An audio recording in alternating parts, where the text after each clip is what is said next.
defend themselves in fights that involve NIL, transfer portal, and all these things. And the point was, if they had just said this is inevitable, what could that $1 billion have done for college athletics? Yeah. They've just given it to legal fees. What could it have done for sports that are now having to be cut, right? And maybe those sports get cut eventually. I don't know. But would $1 billion have saved men's rowing at Stanford? Or that's a lot of money. It is a lot of money. I mean, it would have taken a long time to burn through $1.8 billion. And that may not be the number, but it's something like it's an absurd number like that.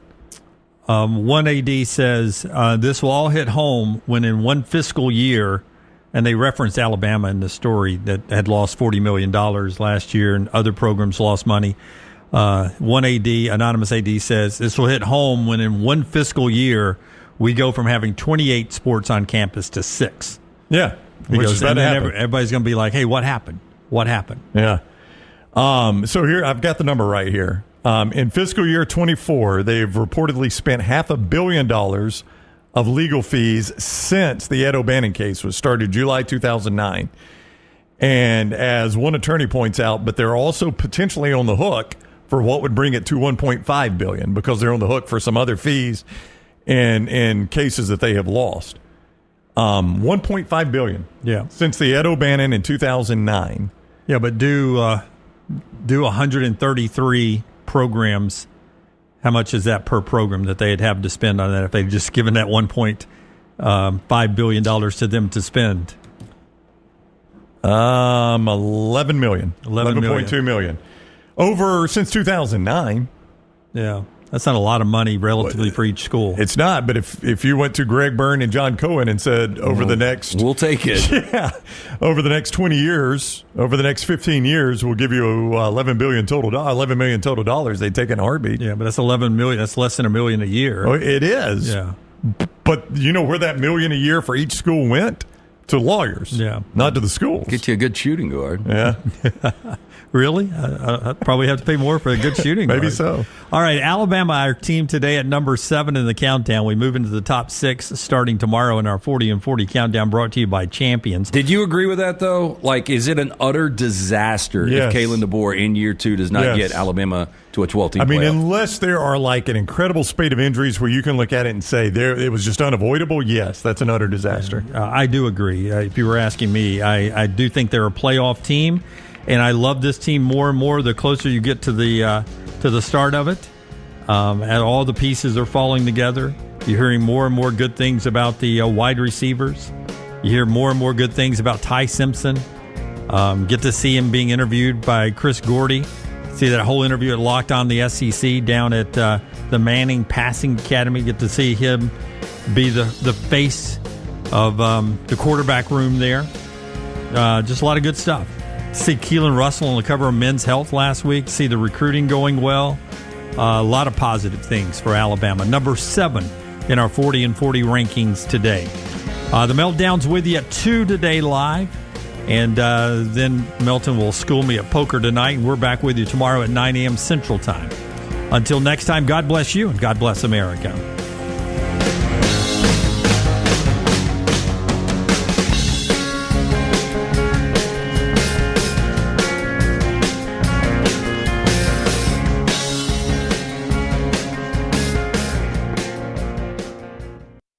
Auburn fans, I want you to become a member of thebarnauburn.com and join in on the fun. Whether it's recruiting discussions, off-season chatter, or the latest Auburn athletics news, we've got it all. Get $25 off your annual subscription when you sign up for your account at thebarnauburn.com today. War Eagle. If you're looking to expand business and inform the Next Round audience about your exciting brand, contact us. Send an email to sales@nextroundlive.com to be a part of the team and advertise your product to hundreds of thousands of potential customers on our ever-expanding platform. Join our existing partners in the fastest-growing media space, both live and on demand, and reach the most desirable audience for your business. Get information and more by emailing sales@nextroundlive.com, and one of our team members will work with you to take your business to the next level with the Next Round. Take TNR on the go with a podcast built for your satisfaction. Miss Hour 1? Find it in podcast form. Miss Hour 2? Stream it now. Miss Hour 3? Download it for later. Miss Hour 4? Well, just know it's never coming back. Listen to TNR wherever you find podcasts. Jim Dunaway, Lance Taylor, Ryan Brown. Live from the Birmingham Racecourse Casino Studios, the next round, presented by Bud Light, is on now. All right, happy birthday, America. We get to say that today because we're not here on July 4th. We hope you have big plans coming up this weekend. We are fired up for our final show this week live. Content continuing to come out all weekend long, so don't go away from that next round live and keep those podcasts on the automatic download. That helps us a lot. And then we're back nonstop till the end of football season when we roll back on Monday with you guys. Hope you're ready for a great summer weekend. We're a couple of us supporting America today. Lance just looking hot. He's just looking good over there, man. I didn't realize we were supporting America today. July 1, man. I mean, I'm always trying to do that. It's our month of independence. Hey, listen, I believe in a country. You don't have to fly the flag. I know you're a patriot. You don't have to say it. I mean, some of us have to wear it a little bit more than others, but I'm excited about this. So do you weekend. wear it every day? Like, you know, when the Rams were in the Super Bowl, I wore Rams gear every day for the week before, the week after. Are you doing the same for America? I can do all week this week. I can't do all of July, but I plan to all week. I have quite a bit of flag stuff. Yeah. I can do it all week. If nothing else, you know, a lot of red, white, and blue colors, if not a flag on it. I mean, it's not a hook 'em a horn, but it's an iconic logo of the flag. But if you're on the lake on Friday, you wouldn't be wearing like the Japanese sun, would you? No. Is that a good way to get an altercation quickly? Yeah, I would say so. Absolutely. Yeah. The sickle, the star and sickle. Yeah, nope. The old hammer and sickle doesn't. I don't think I ever wore that. What, the hammer and sickle? Yeah. Why would you have worn the hammer and sickle? The only thing I ever wore was the Yukon Jack. Yeah, I'm okay with that one. I think I've dropped that before. We beat them. We did, Yeah, we beat them. Yeah. And I only wore it like in a Def Leppard mode or something. Yeah. Hudson jeans. Well, you know, I was just trying to think if there was a rock band or something that ever used a hammer and sickle? Yeah. Not in the 80s. That would have been Death Blow. I mean, Scorpions had it for a second. I mean, they were German, but... Yeah. I was trying to think back some of those great iconic T-shirts. Can you think of a hammer and sickle band, Tyler? There's probably quite a few now, but... I can't think of any like classic bands that would have used that. No, when's the change though, right? Yeah, when's the change? But I think they use both the American flag and good podcast on that, on how the CIA possibly used that song to. Why would they not? To actually, you might remember this a little bit more. I think all three of us have talked about the Cold War and how we feared World War III and the pushing the button at any point. Yeah. But was 4th of July a little? Did it hit a little bit better back then? Are you asking me because I'm oldest? I mean, I kind of... Jim, when they signed the paper, was there a lot of We've always... They rang that big bell, cracked the dang thing.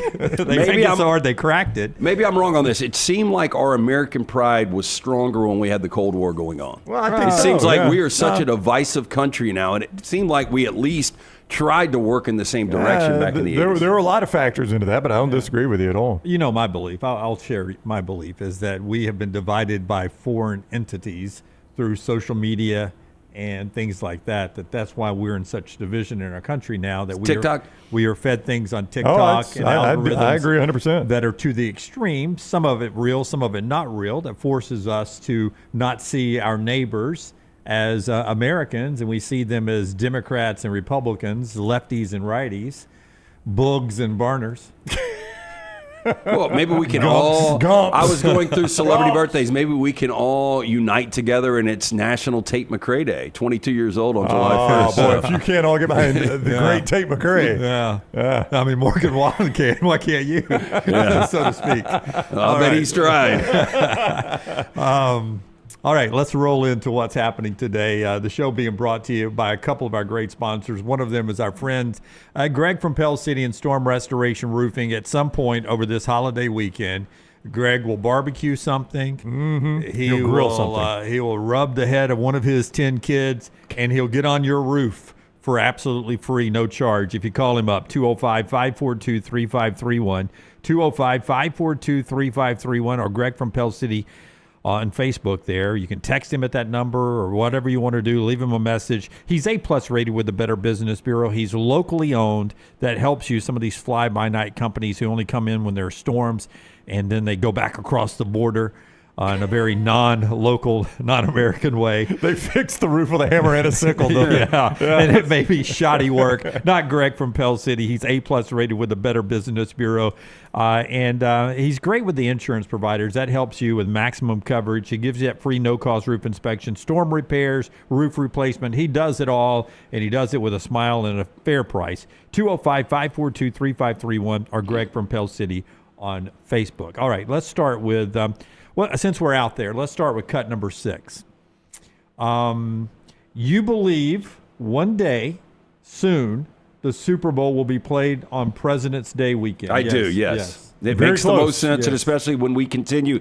In every sport that makes money, we continue to expand. Yeah. You believe soon we'll go to 18 regular season games in Yes, the NFL. yes. Which is how we'll get to President's Day. We're only 1 week away now. Yes, Yeah. yes. You believe that you believe the college football playoffs are better when they're played on campus. I 100% agree with that. Yes, I do agree with that. So I agree with that as well. I'm 3 for 3 on 3 these for 3. projections Yeah. right here. I love America. Can I bring up former left-wing media man Chuck Todd from NBC's Meet the Press? Not where I thought we'd start the show. But Should I know Chuck Todd? He used to host Meet the Press. You remember Tim Russert that died? I remember Tim Russert. He replaced Tim Russert. Okay, Yeah, well, I Chuck guess Todd that's was when I tapped out. was on NBC for a long time. He now does the Toddcast. Yeah, it looks like his career has gone in the shitter a little bit. He does the very popular Toddcast, but he was on 365 Sports, a very good sports podcast. And he has this brilliant idea, I think. I endorse this idea. Okay. Listen to it, and after it's over with, tell me what you think of this. This would help because of the Super Bowl being played President's Day, the season being extended to the NFL, help maybe get Browns playoffs on campus more and keep something else alive. Chuck Todd from the Toddcast. I have an idea. I want to move the bowls to the preseason. Oh, I'm with you on that. Yeah, I like what that. I would do, I still want last year's results to decide bowl matchups for the first game of the year. So instead of wasting your time having who's opting out, right, of what bowl game, and you're not sure whether it's worth watching or not, unless they have a really cool halftime show or a mascot eating another mascot, right? Yeah. The Pop-Tart guy, Yeah. right? It's really not that interesting. But look, they've got to turn December into the college football playoff. I'm with you. It needs to be that, and you end January. The national title game should be January 8th, 9th, 10th at the latest, right? The NFL regular season is likely going to end somewhere in the second week of January. So that means college football essentially has from December 1st through January 10th to do their playoffs. That's plenty of time as far as I'm concerned. Mm-hmm. And that should be fine. What is distracting are the bowl games that don't count towards the playoff. And more importantly, these bowl games are no longer the economic engines for the local tourist economy. You don't go to the nobody goes to the Liberty Bowl to go hang out in Memphis anymore. Nobody goes to the Independence Bowl to go see what's going on in Shreveport or whatever. But if you moved all those games to August and you started college football preseason bowl games, second week of August. Look, you're in the South these days, public school begins in the first week of August. Mm-hmm. Okay. But the NFL doesn't begin until after Labor Day. So college football, and think about what's in August. Nothing. Mm-hmm. You can own that month all by yourself. Instead of just owning that one Labor Day weekend, right? You get to own 3 or 4 weeks.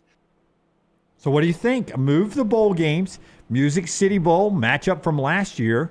You do the standings from last year, do the bowl invite. That's how you'll start off the college football season with those games at the Music City Bowl and at the Liberty Bowl, at the Citrus Bowl, the Orange Bowl. It's not a terrible idea. I don't hate the idea. Okay, there are a couple of flaws. Okay, I heard a few. If players even care about the reward that was their season. So last year, LSU, I'm sure players weren't excited to be in the Texas Bowl. Maybe the Baylor players were. But those guys, coming back the next year, what do you think the roster turnover is? Attrition on roster 50% probably now? Well, maybe even more now. But what I look at it like this, okay, that's a reward for that season, but we're starting off basically these are non-scheduled week 0 games. Are they regular season games that count in the standings? I would count them in the Or in standings. the- well, not necessarily standings because it's not conference. No, but if it's got to be rankings. part of the regular season. Yeah, I agree 100%. I would count them in our heads, right? In Yeah. our votings, in our strength of schedule and all of that. But not everybody's going to get to play this extra game. You have to earn it the year before. That's right. And you get to play these games. But we got like matchups here, right? So we're going to have, teams that qualified for the Music City Bowl had sort of the same type of season. Teams that qualified for the Citrus Bowl had sort of the same type of season. It doesn't mean they're going to be equal teams the next year because the roster is different. But the programs are going to be sort of in the same place in that period of time, and it gives us a great way to start off the season at a couple of different points over the course of 2 weeks. Week 1, we've got some really good matchups. But if you had in week 0 going into week 1, I'll just go through some of them quickly. Florida. So these are the bowl games last year? Yeah, Okay. Florida Tulane. Yeah. Be a fun game to start off with. Texas, San Antonio, Coastal Carolina. I know it's a Group 5, but that's still a cool matchup. I'm just going to jump around on some of these. Better than a lot of games we're getting on week 0. Yeah. Kansas State, Rutgers, and the Rate Bowl ended up being a 44-41 Kansas State win. That was a great game, but I don't know. Navy, Oklahoma. Okay. Vanderbilt, Georgia Tech. All right. Yep. Arkansas, Texas Tech. Okay, now you're getting my attention. Syracuse, Washington State. All right. USC, A&M. UConn, North Carolina. Nebraska, Boston College. Iowa State, Miami. BYU, Colorado. Oh, yeah. Missouri, Iowa. Michigan, Alabama. Oh, yeah. Louisville, Washington. Illinois, South Carolina. Oh, yeah. LSU, Baylor. Ole Miss, Duke. Minnesota, Virginia Tech. And that's pretty much One of the it. better week ones you'll ever have. Yeah. Now, what do as you far do? as like a number of games. Week 0. Week 0. So what do you do with the Month teams? 0, actually. What do you do with the teams that made the playoffs? Do they rematch those games, or do you put them in a group and try to match up some made-for-TV games? I don't know yet, Brown. I'm not Chuck Todd. How about this? I think you try to match up the teams that didn't play in the college football playoff. So, like Ohio State would play.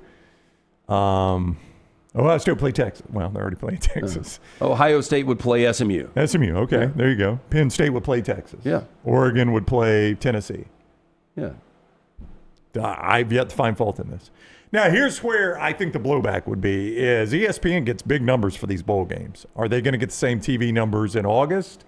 I would say they would get more. If they're regular season games, I would think you would get as good or more. Are we going to miss these games in December? Because there is something, a lot of people are taking time off. You're spending time with family and friends over the holidays.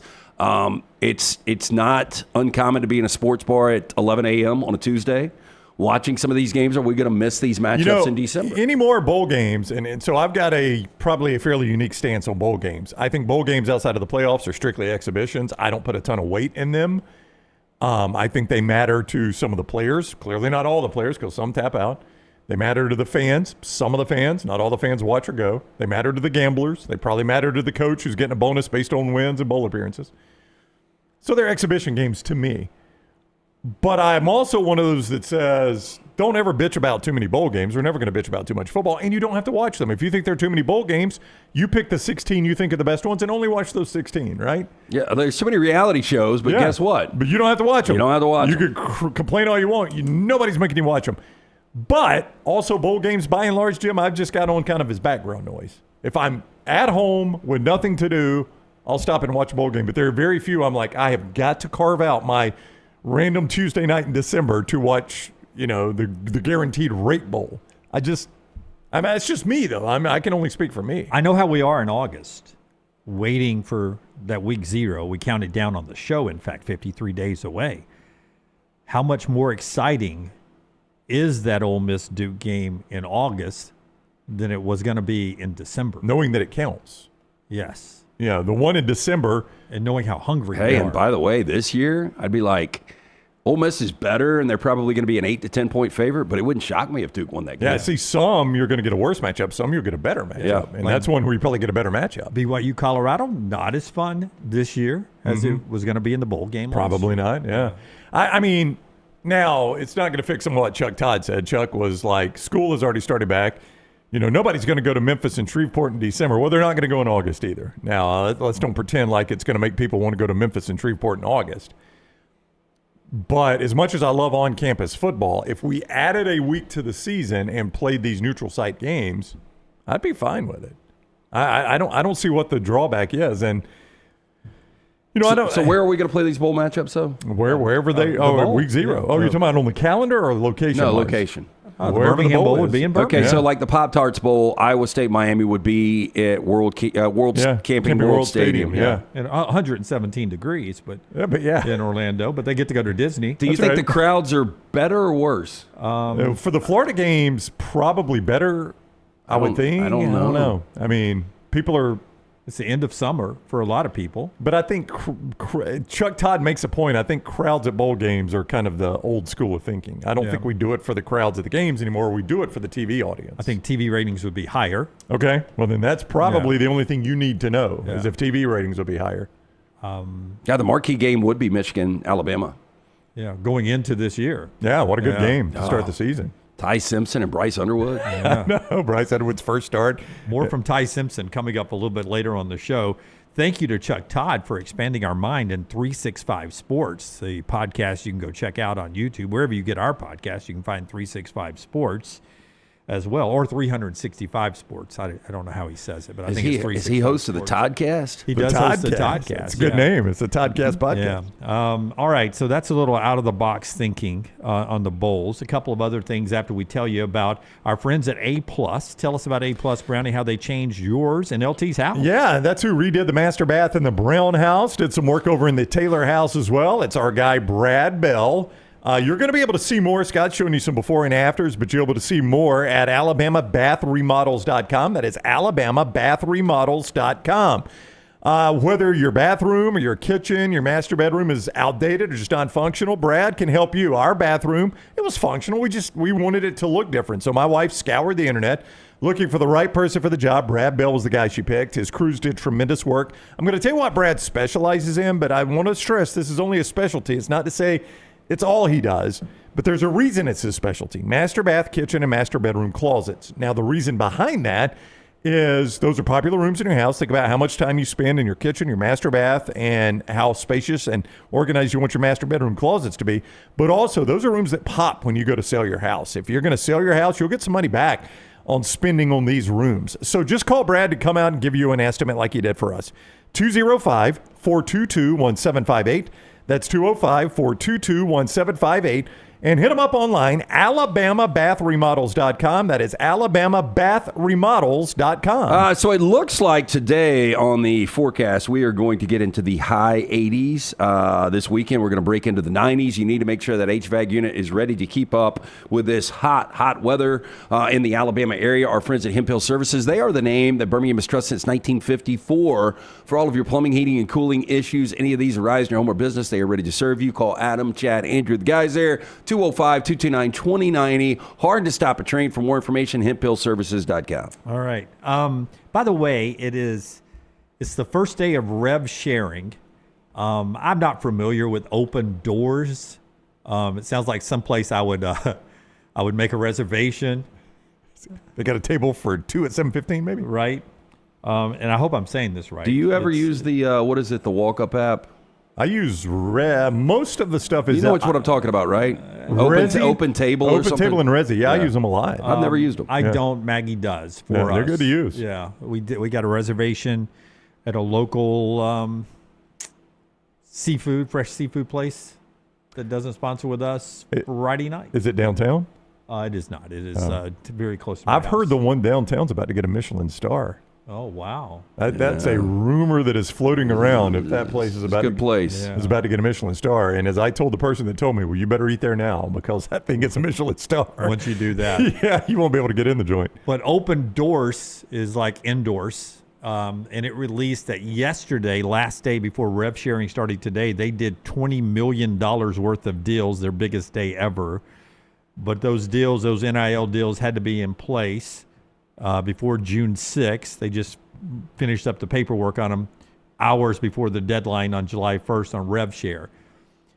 But this from Ross Dellinger and the folks at Open Doors as we start rev sharing today. NIL collectives paid athletes how many percentage more this June than they did last June. So in other words, this was smoke them while you got them. Yeah. You had to do this in June before. Help me out. If I paid you $100, if I paid you $200 this June, is that a 100%? It's a 100%. It's a 100% increase. That's what I'm asking. Percentage-wise, how much more do you think athletes were paid in NIL collective money this June compared to last June? I don't. By percentage. I'm afraid when I say this, you're going to say, Brown, that's absurd. But I'm going to say 700%. I was going to say 400%. Brown and LT, that's absurd. It was 824% more this June than last June. Smoke them while you got them, boys. The NIL world, athletes are projected to get $2.75 billion this year in rev share and NIL money. I don't know about you guys. I'm naive. $2.75 billion. I knew we were going to pay players for years now. I never thought it would be these kind of amounts. Yeah. Did you guys ever foresee seven figures? No, Lance, I did not. I was watching the Bussin' with the Boys. That's Taylor Lewan and who's the other guy on there? Can you remember? The other guy. Taylor Lewan. Taylor Lewan and the other guy. Hey, that thing killed it on ESPN, didn't it? Yeah, one show. The other guy was talking about their rookie camp, I guess last year or recently or whatever. And he said every rookie had to get up, say their school, where they're from, and what their signing bonus is. And he said, and then we've started doing, what was your NIL? He said, we had this guy stand up, undrafted free agent. What was your signing bonus? $30,000. Where'd you go to school? And he said, whatever. I didn't even remember what school it was. He goes, what was your NIL? My last year, $750,000. And Taylor Lewan was like, did you tell him, why didn't you just stay at school and get $750,000? It's crazy. Like I was, one of our common friends was over this past weekend. We're hanging out at the pool, and he's telling me about another guy that I know locally. His son's getting recruited by a lot of different schools. And, I don't follow the recruiting thing, but he's an offensive lineman. He's like a 3 or 4 star guy, but he's already being guaranteed not only, the 4 years, but he's also being guaranteed $100,000 a year to start. Yeah. And I think that's just kind of a jumping off point. Yeah, I think that's the starting number, and we'll see where it goes from there. How long did it take most kids graduating from college to make 6 figures? In a single year, it took a while for most kids. Oh, I thought that was kind of the bar, wasn't it? You're like, man, if I could ever make $100,000. If I could ever make $100,000, Maggie will be set. No, I remember the first. We were not. The first contract, the first radio contract I signed that was a 6-figure contract. I remember thinking, my gosh, I've done it. Yep.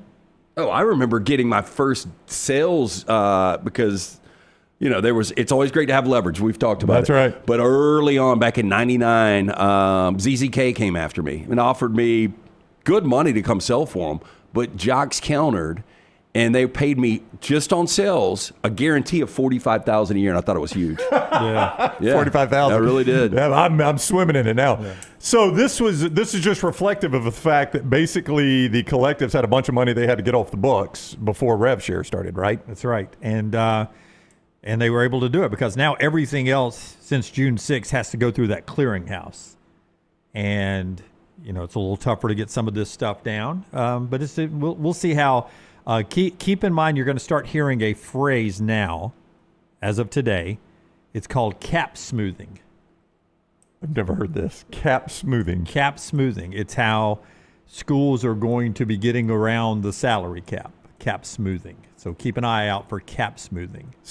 Are there hired cap smoothers? Yeah. Tony John said he's the cap smoother at Alabama. I really am worried. We've sat down with some of these collectives before, and people would be shocked. It's like sometimes a one-man team, sometimes 2 or 3 guys, and I don't know are done. But I don't know how they keep up with all these numbers. We're talking about massive budgets. So people like Learfield are taking over what the collectives were doing. Yeah. They're now in charge of creating the NIL space. They picked up Georgia yesterday. They've got Ohio State already. I think they have a deal with Alabama with the Learfield where they are handling what the collectives use. Georgia shut down their collective yesterday. It was the last day of business for the collective. It's all Learfield doing it for Georgia now. And Alabama's got a different role now. Well, yeah, Greg Burns said on it was an interview on Jocks with Cole and Greg that it was going to be more of a content, content arm.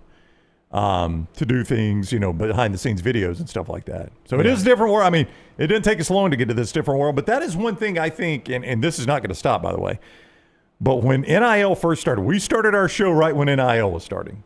And I remember there was a steady wave of people that were wanting to meet with us about NIL opportunities, right?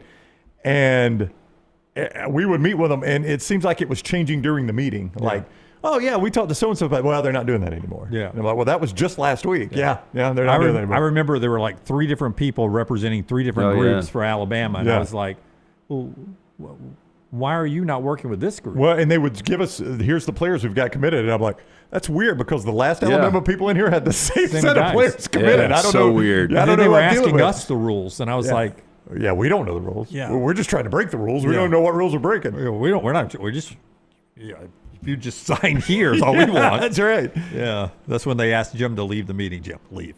You're horrible at negotiating. All right. One more thing to get to here in this opening segment. Because I'm not going to get to it anywhere else in the show. We will not work our way back to college basketball, but this was big news today. The Players Era matchup. Remember that great thing in Vegas, NIL-based? Yeah. Alabama played in it last year. Alabama winner take all, right? Yeah, Alabama and Auburn are getting to play in it this year. I don't know how they do winner take all now because there are so many teams involved in it now. I think the number is 18 teams that are playing in it this year. But we've got the guaranteed matchups for Auburn and Alabama. Monday, November 24th, Tuesday, November 25th. Auburn's 2 games are with Oregon and with Michigan. By the way, if you're keeping up, Michigan's supposed to be pretty dang good this year. So is Auburn. But Oregon and Michigan, Oregon and Auburn, 5 o'clock. I believe that's Vegas time. Maybe it's Eastern. I don't know. But 5 o'clock sometime. It's 5 o'clock somewhere for Oregon and Auburn. Have a drink. And then Michigan and Auburn the next day. Back-to-back days, by the way. Bama gets Gonzaga and UNLV. Home game for UNLV. Dare I say, I don't even think this is a stretch. Tougher for Auburn than Alabama there. Well, I don't know what UNLV is going to be. I mean, I'm programmed to think Gonzaga's always going to be good. Me too. UNLV's got the coach that used to be at Memphis and Georgia Tech, and then he was out for a while. Josh Pastner. Yes. Yeah. I think so. So I really don't know a whole lot about UNLV. I'm not going to pretend that I do. I'm going to trust Gonzaga's good. I do think of that group of opponents, Michigan might be the best one. Yeah, Paul writes in, says Auburn's draw tougher. Michigan has the number 3 roster according to Torvik. Oregon has the 26th. Gonzaga has the 25th, and UNLV has the 73rd. Yeah, I think Yax could be one of the stars in the country this year. I think people are going to be like, that dude was playing at UAB for 2 years. Yeah, now he's with Michigan. Yeah, I mean, I think people will be talking about him all over the country. Yeah, that's 2 good days of basketball. Other matchups here, not just involving Alabama and Auburn, on Monday and Tuesday at MGM out in Las Vegas. And I think there's a 3rd game for the winners or something like that. I don't know, where the winners go to play or something. But it's fun. It was a great tournament last year, great experience for Alabama. Everybody around it enjoyed their time in Vegas, and they'll get to do it again. The Players Era matchup announced today. A couple of interesting matchups for the Tigers and the Tide. By the way, it's New Day. We mentioned it yesterday on the show for Auburn. Hugh Freeze actually sent out a picture earlier. I don't know how many people. Oh, there it is. Really quick, Forrester, back there. A new day on the plains. Excited about our new partnership with Nike. Taylor pointed out that 860-something days ago on this show, Charles Barkley said, I got to get our boys out of that, into some Nike gear, out of that Under Armour trash. Mission accomplished. And now Charles can officially wear, as a Nike ambassador, the officially licensed Auburn Nike gear. I saw somewhere that it'll be available, the new Nike fan stuff available starting July 25th with Auburn's logos on it. Which was a bit confusing. I would have thought Nike. Now, Nike doesn't tell me how to do a sports show. I don't tell them how to run a show. But have it ready today. How much excitement would there be? I mean, it seems like if I could buy it day one. You do a 20% off, 25% off order of your first Nike gear on July 1st. That would make the most sense. With code War Eagle. I mean, I don't. They're not going to starve, though. Yeah. No. Again, Nike does not tell us how to do a sports show. Now, for a price, Nike could definitely tell us how to do a sports show, but they don't. I just don't understand why you're not selling it day one. But That's just me. It seems like we should have the interlocking AU and a Nike swoosh in a trunk down in Auburn today selling T-shirts on the cheap. Yeah. I thought that was weird when I saw that the first day you could buy stuff was July 25th. That was kind of odd. Interesting there. So a lot of new days here on the first day of July. We've got a lot to get to. Clay Travis joins us in 30 minutes. We do our 40 and 40 team. When we come back, we're to number 6. And just a ton of stuff. Show being brought to you by our friends at Twin Peaks. Tell us about Twin Peaks, a great place to keep on the front of your mind when you're talking about going to see America. Well, of course. I mean, what's more American than Twin Peak girls running around the locations right there? Sea to shiny sea. 29-degree beer. You can get it in 3D from our friends at Twin Peaks. Nobody does happy hour like our friends at Twin Peaks. But make sure you stop in. Just a fantastic place to enjoy great food. Again, scenic views from every single seat in there. While you're watching all the big games, stop in for lunch or dinner. 29-degree beer right there at Twin Peaks. And our friends at New Life Art, all these great college football memories that we talk about, you can get them, both football and basketball. The buzzer beater, part of the Daniel Moore Art collection, the New Life Art, promo code TNR. Go to danielmooreart.com to see that piece of work and all of their works right there, danielmooreart.com. danielmooreart.com, promo code TNR. Follow LT on Twitter at @TheLanceTaylor. I'm attorney Alexander Shunnarah, Alabama born, Alabama raised, and ready to fight for your rights. I have one of the largest firms in Alabama, and we are here to help you get the compensation you deserve. Call me, Alabama, 323-1000. No representations made that the quality of legal services to be performed is greater than those of other lawyers. Stop by the New York Butcher Shop and pick up the finest in certified Angus prime beef steaks and burgers, premium pork chops, ribs, and all-natural chicken cut to order just for you. Their chef-prepared entrees and side dishes are the perfect dinner-to-go choice for your family and are ready to heat at home. With a great selection of fine wines and desserts, the New York Butcher Shop is your one-stop dinner shop. 2 locations to serve you, Cahaba Heights and on Highway 119 in Greystone. The New York Butcher Shop, rare quality, well-done service. You could win a Cadillac CT5 or your share of $25,000 in free play and cash at Birmingham Racecourse Casino. The more you visit, the more chances you have to win. Play the latest, most exciting games around with fun bonuses and big jackpots. You can be a winner too. Come win your share during the Cadillac CT5 and $25,000 giveaway at Birmingham Racecourse Casino. Drawings April 5th and 6th. Located off I-459, exit 31, Derby Parkway. Must be 21 or older, must be present to win. Hey, Lance Taylor from the Next Round to tell you about one of our favorite places for breakfast, lunch, and dinner. That is Hamburger Heaven since 1982. Hamburger Heaven has been serving Birmingham's best hamburgers, cheeseburgers, French fries, hand-spun milkshakes, and sandwiches made fresh to order. All of their ingredients are fresh and prepared daily. This includes their beef, always fresh, never frozen, hand-pattied each and every day. For breakfast, lunch, or dinner, visit any of the 4 locations, Highway 280, Irondale, Gardendale, and Homewood. Remember the name Way to Wellness if you're battling weight loss in your life. I'm Jim Dunaway from the Next Round. There was a time I was over 216 pounds until Way to Wellness helped me lose 45 pounds, and now for over 2 years, they've helped me keep that weight off. Here's their website, aplanforme.com, aplanforme.com. That's a great name for a website because there's no cookie-cutter plan. Everything is designed specifically for you. No contract, no sign-up fees, and your first consultation is free at Way to Wellness. Hey, there's nothing worse than waking up to a plumbing problem. Don't get caught in a flooded house. Call the guys at Hemp Hill Services. Adam, Chad, and the team at Hemp Hill are the only ones I trust to fix it and fix it right the first time. Hemp Hill Services does it right and always at a fair price. For all of your plumbing, cooling, and heating needs, trust the name that Birmingham has trusted since 1954. That is Hemp Hill Services. Call now, 205-229-2090. That's 205-229-2090. It's bow time. Tired of choosing between sweet and savory? Why not have both? Introducing Bojangles' new chicken and bowberry waffles. The bold Cajun chicken filet you love, now drizzled with a bowberry honey glaze and sandwiched between 2 warm waffles. Which means your favorite meal of the day just met your new favorite dish. And lucky for you, it's served all day. But it's only here for a limited time, so try chicken and bowberry waffles at Bojangles today. It's bow time. Hey, for all of your IT and printing needs, reach out to our friends at Xerox Business Solutions. Look, I'm still one of those old school guys. I print my notes every single day for the show. If you watch the show here on the next round, you see all the notes in front of me.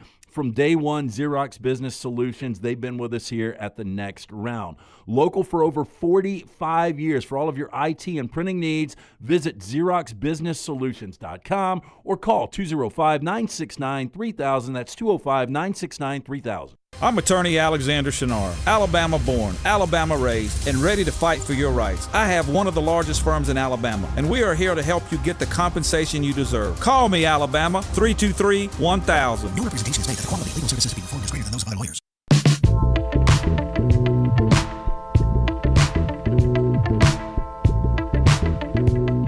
Back with you on the next round as we do show number 985 today, 53 days away from week 0. Before we jump into our next little cool video that LT found, I want to say hello to Houston and Cody on their way to the beach listening to us, big Bama fans. They want us to talk a little Ty Simpson a little later in the show. We'll hear more from Ty down at the Passing Academy. I got asked about Thomas Castellanos' comments. What does the Alabama quarterback say about the Florida State quarterback's comment? Coming up a little bit later in the show. We'll get back to college football with our 40 and 40 in just a second, but the show being brought to you by our friends at Bojangles. It can be bow time for you coming up at lunch at Bojangles. You like a good dipping sauce? Well, not only do they have great dipping sauces, they got some great to go with it. Those new hand-breaded tenders at Bojangles. If you're looking for sweet, try honey mustard. You want to add some tang, try barbecue. You want some heat? Try that creamy buffalo or peach honey pepper. If you're craving smooth and creamy, house-made ranch, jalapeno ranch, or classic bow sauce ready and waiting. So head to Bojangles, order some hand-breaded tenders with your favorite sauce today. It's bow time. Okay, now I've seen Fallon do something like this on his social media platform where they have stars come in and reach into a box. Describe for our listening audience what you saw here and then set up this soundbite. Yeah, I had actually one of our listeners sent me this, and I think the reason he sent it is because you're about to see a former Alabama quarterback involved. But I think what happens, NFL, OTAs, a lot of the mini camps, social media gets involved and they want to do some really fun, unique content. And so the Seahawks actually have a box that is turned backwards where it's got holes on the right and the left. You'll see it in just 1 second. And then the player behind it can't see what's in the box. And so they're kind of described what they're dealing with. They put their hands in there, and it kind of takes off from there. Okay, let's watch Alabama's Jalen Milroe out in Seattle as he puts his hand in the box.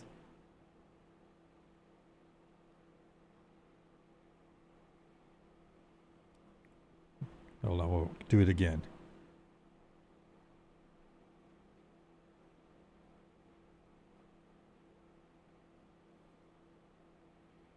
Hang on, Tyler's working on it. We've got there we go. We got it now. What is it? What is this? Is it gonna bite me? If you go slow, it won't. Bruh. What's his name? So I can talk to him. Roscoe. Roscoe.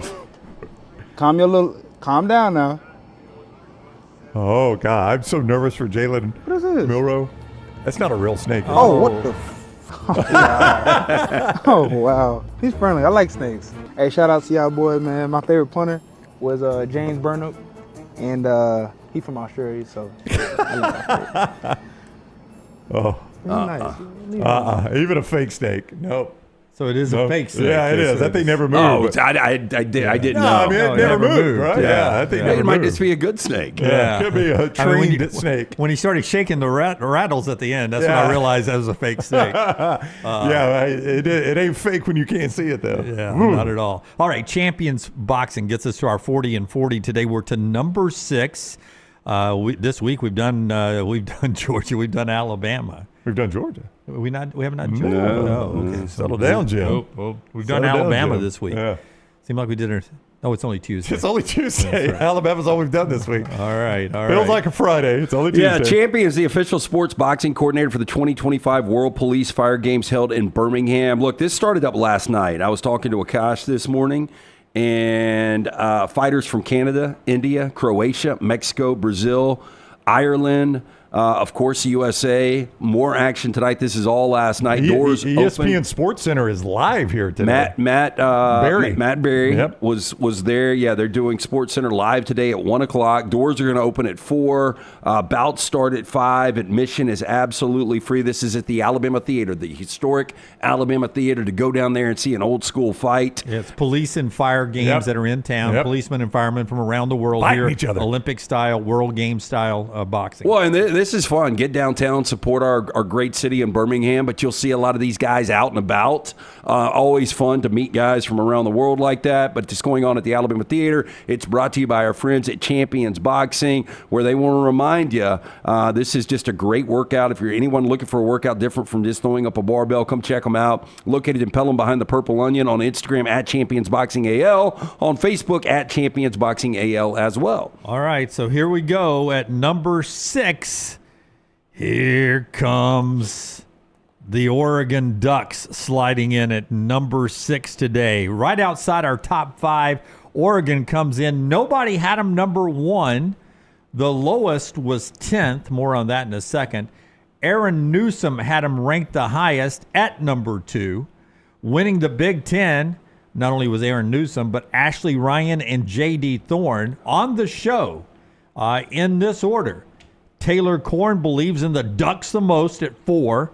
Then me at 5. LT at 7. Ryan Brown 8. And of all of our voters, all 45 of them, fans and professionals on the show, nobody had them lower than Scott Forrester at number 10. Wow, Scott. He's not a Duck Well, it's not really low. It's number 10. Lower. Yeah, but they were number 1. It's 10, you know. Well, they were number 1, Scott. What happens? Well, I haven't seen much Donte Moore. Okay. It is interesting. Look, the offense is going to be fine. I know you look at the lineage of quarterbacks that have come through there, the most recent 2, the most experienced quarterbacks we've seen ever in college football, and Dillon Gabriel and Bo Nix. Donte Moore was an original Oregon commit. Then he goes to UCLA. Now he comes back to Eugene. And in this Will Stein offense, although you got to replace a ton of receivers, I think they're going to be just fine. It's going to come down to the defense. And the defense was 15th nationally last year. They were first in the Big Ten. But this is a crazy number. So Dan Lanning in year 4, or going into year 4, is 35-6. He is 32-0 when Oregon only allows less than 34 points. Whoa. If they only 34? If they only give up 33 points, he's undefeated. He's undefeated. So that's such a big number. To put it in perspective, the 272 points they gave up all of last year, more than half, 143 points, were against Penn State, Boise State, and both the matchups against Ohio State.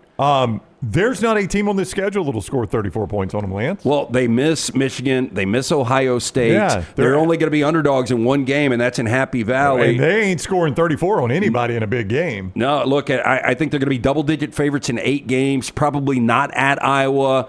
At home against USC and at Washington, they're probably single-digit favorites, but they are going to be favored in 11 games. Yeah, here's Donte Moore, by the way, back at spring football.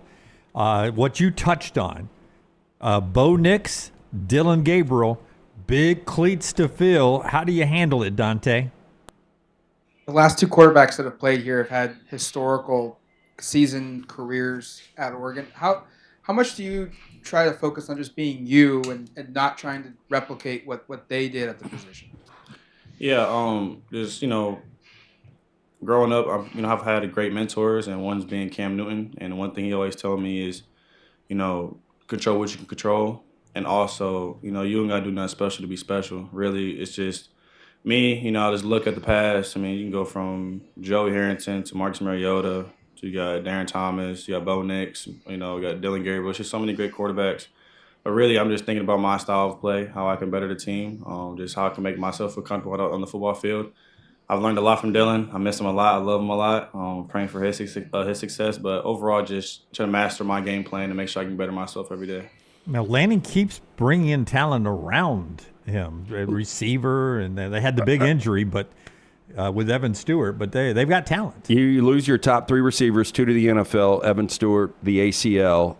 The offensive line is going to be really good. You lose your top running back. My fear, the only thing that could throw this off is Bo Nix was one of the more athletic quarterbacks we've seen in the last decade. Dillon Gabriel was a lot more athletic than people gave him credit for. Donte Moore's not that kind of quarterback. Donte Moore is, a guy that's going to do it with his arm. He really doesn't do anything at all with his legs. So it is going to be a different dimension in this Will Stein offense. But if they are going to get to where they want to go, it's going to be all about the defense. And I would ask you guys this. In year 3 for Dan Lanning, how do you describe 2024 if you're an Oregon fan? Because it was a great regular season. Yeah, and you won the Big Ten in your first year there. You beat Ohio State at your place. You were the number 1 team going into the college football playoffs. And then...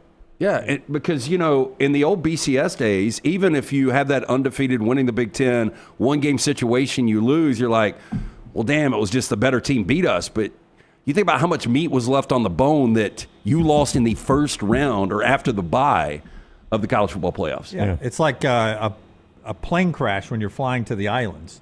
It's all going great, and you're on your way to vacation, and then it's not going great. That's what Oregon Do season you ever was. have that? I ended up in the islands. I think it's half the battle. I always, again, illogical thoughts for logical people. I always think about the flight going down. But I think half the battle is won if I get to my destination. At least I'm going to have a good vacation. That's right. And then if I die on the way home, the worst is if you die on the way to the vacation. That's right. At least if the plane's going to crash on the way home. Yeah. It always seems. But then I got to pray for my sins that I created when I was on vacation. Oh, is that kind of vacation? I'm less sinful going. Oregon slides in at number 6, just outside our top 5. Again, we're back live with you on Monday, so next week's our entire top 5. Number 5 on Monday. Number 4 on Tuesday. You know how this works. 3 on Wednesday. 2 on Thursday. We got number 1 on Friday? And number 1 on Friday, a week from Friday. Then what's after that? What happens? SEC Media Days. Oh, my gosh. After that. So we've counted down to that. Yeah. You know what's strange this year? Donte Moore right there. 2 of the highest profile quarterbacks that we really know nothing about are from Detroit.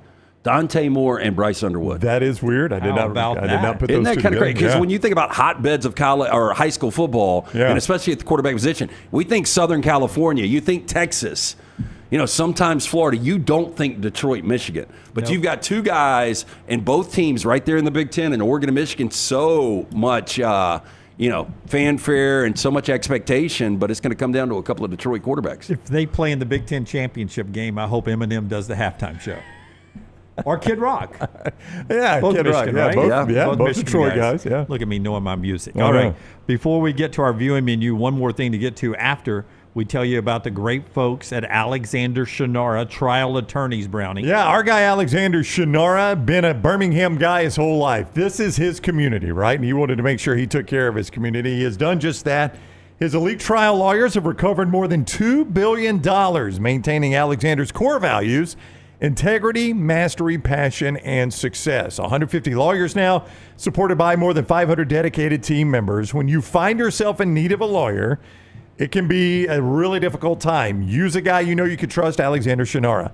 You pay nothing unless they win your case. Alexander Shunnarah Trial Attorneys, Shunnarah.com, Shunnarah.com. And our friends at Way to Wellness.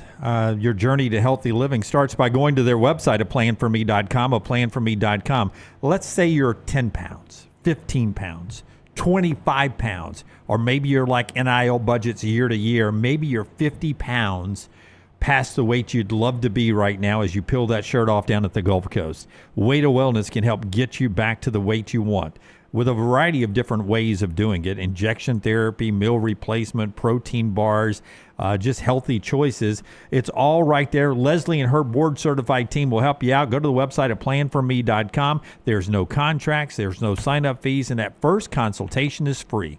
Planforme.com. Planforme.com. It's Way to Wellness, your journey to healthy living. Okay, we are July 1st. That means all the movement has happened in college football. How many FBS programs do we have today? Football playing programs today. The number has changed. We added 2, and they are. Don't get to that. Save that. Okay. I think it's 138. 138 is your number? I thought it was 133 before yesterday. I thought we only added 2. I think it's 135. 136 is Okay. the correct answer. Right you between guys our are in the answers. neighborhood. Which one of these teams is not in Conference USA now? Okay. 2 of these are. One of them is not. If you know the answer, don't answer. I do know the answer. Okay, then this is for you, For LT. you, Lance. I can still. Which one of these teams is not in Conference USA as of today? Missouri State, Delaware, Northern Illinois. Which one is not in Conference USA? Missouri State, Delaware, Northern Illinois. Jeez. I didn't think any, but I'm gonna feel good about Delaware. Delaware is in Conference USA today. What would have been your second guess? Missouri State is in Conference USA today. There you go. Over 2. Not in Conference USA is Northern Illinois. I think officially they're in the MAC Mountain still, West. right? Whoa, did they leave the MAC? Are you sure you've got the right school? I was just doing that. Northern Illinois was my dummy. No, they're school. in the MAC. Yeah, they didn't leave the MAC and go to the Mountain West. Don't think so, Jim. I will double check. I mean, I can't swear to most any of these. Yeah, but I think Northern Illinois. I think they've stayed in the MAC. I was sticking. My point was the Delaware, Missouri State part of Conference USA with Jacksonville State, by the way, in our state. Pretty wacky stuff there. And I've got a list of rivalries here I want to pull up for you. Oh, wait a minute. They've joined the Horizon League. Okay, there you go. Wow, I am surprised by this. What is going on? Why did they get kicked out of the MAC? I don't know if they got kicked out. They may have chose to leave. I don't know. But Reddit College Football, as of today, July 1st, look at these great conference rivalries we now have. These are conference rivalry games. We've got Ball State and UMass. Heck yeah. Louisiana Monroe and Marshall. Texas and South Carolina. You're familiar with that conference rivalry. Delaware and Sam Houston State now in the same. Army and UTSA.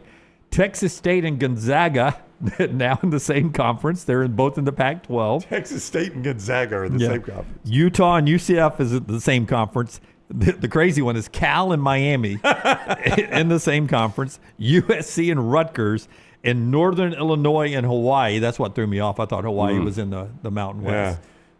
NIU and Hawaii in the same conference. Conference rivals. Yeah, it's impossible. And it was like, I had no earthly idea. Northern Illinois is a fairly well-known Group 5 program, right? Yeah, the Huskies. yeah. The Huskies. I mean, they've had some good teams. Yeah, Michael Turner. Jordan Lynch, a guy that was a Heisman finalist. I mean, you've had really good players there. Yeah, I was completely unaware that they were on the move.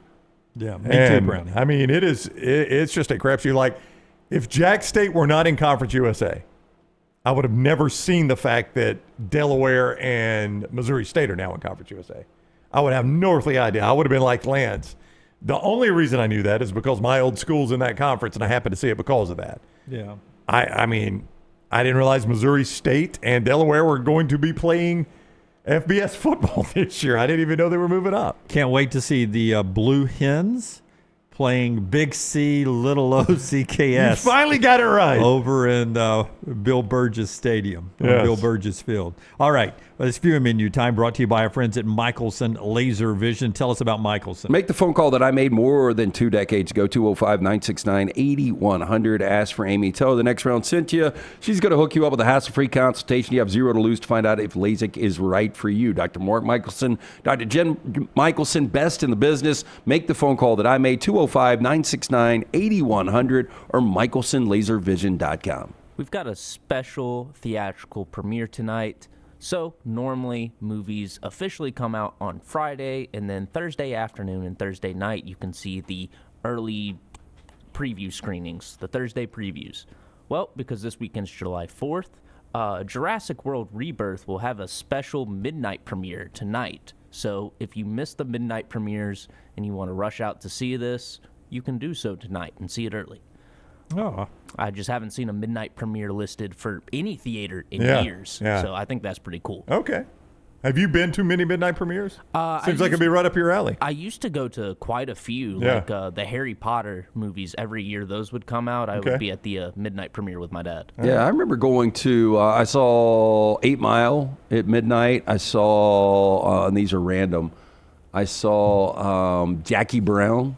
Oh, that's a good movie. Yeah, at midnight. So I've been to some of the midnight things. Yep. And then next up, we've got a new 30 for 30 from ESPN and is also streaming on Hulu. Somehow this completely slipped my radar. I will definitely be watching this. It's called Empire Skate. It's about Supreme. Oh my gosh, wow. your clothing line. Yes. So they're doing a 30 for 30 about Supreme, huh? Yes, Okay. it will delve into the gritty origins of Supreme, showcasing the irreverent atmosphere of the original Manhattan store and the skaters who frequented it. It captures the energy of that era, including the convergence of trends and the impact of skateboarding on fashion and culture. It also touches on the highs and lows of the brand's journey, including the loss of close friends and fractured relationships within the community. This is interesting that comes out. And also today on Netflix, American Apparel. Have you seen this? I haven't seen that.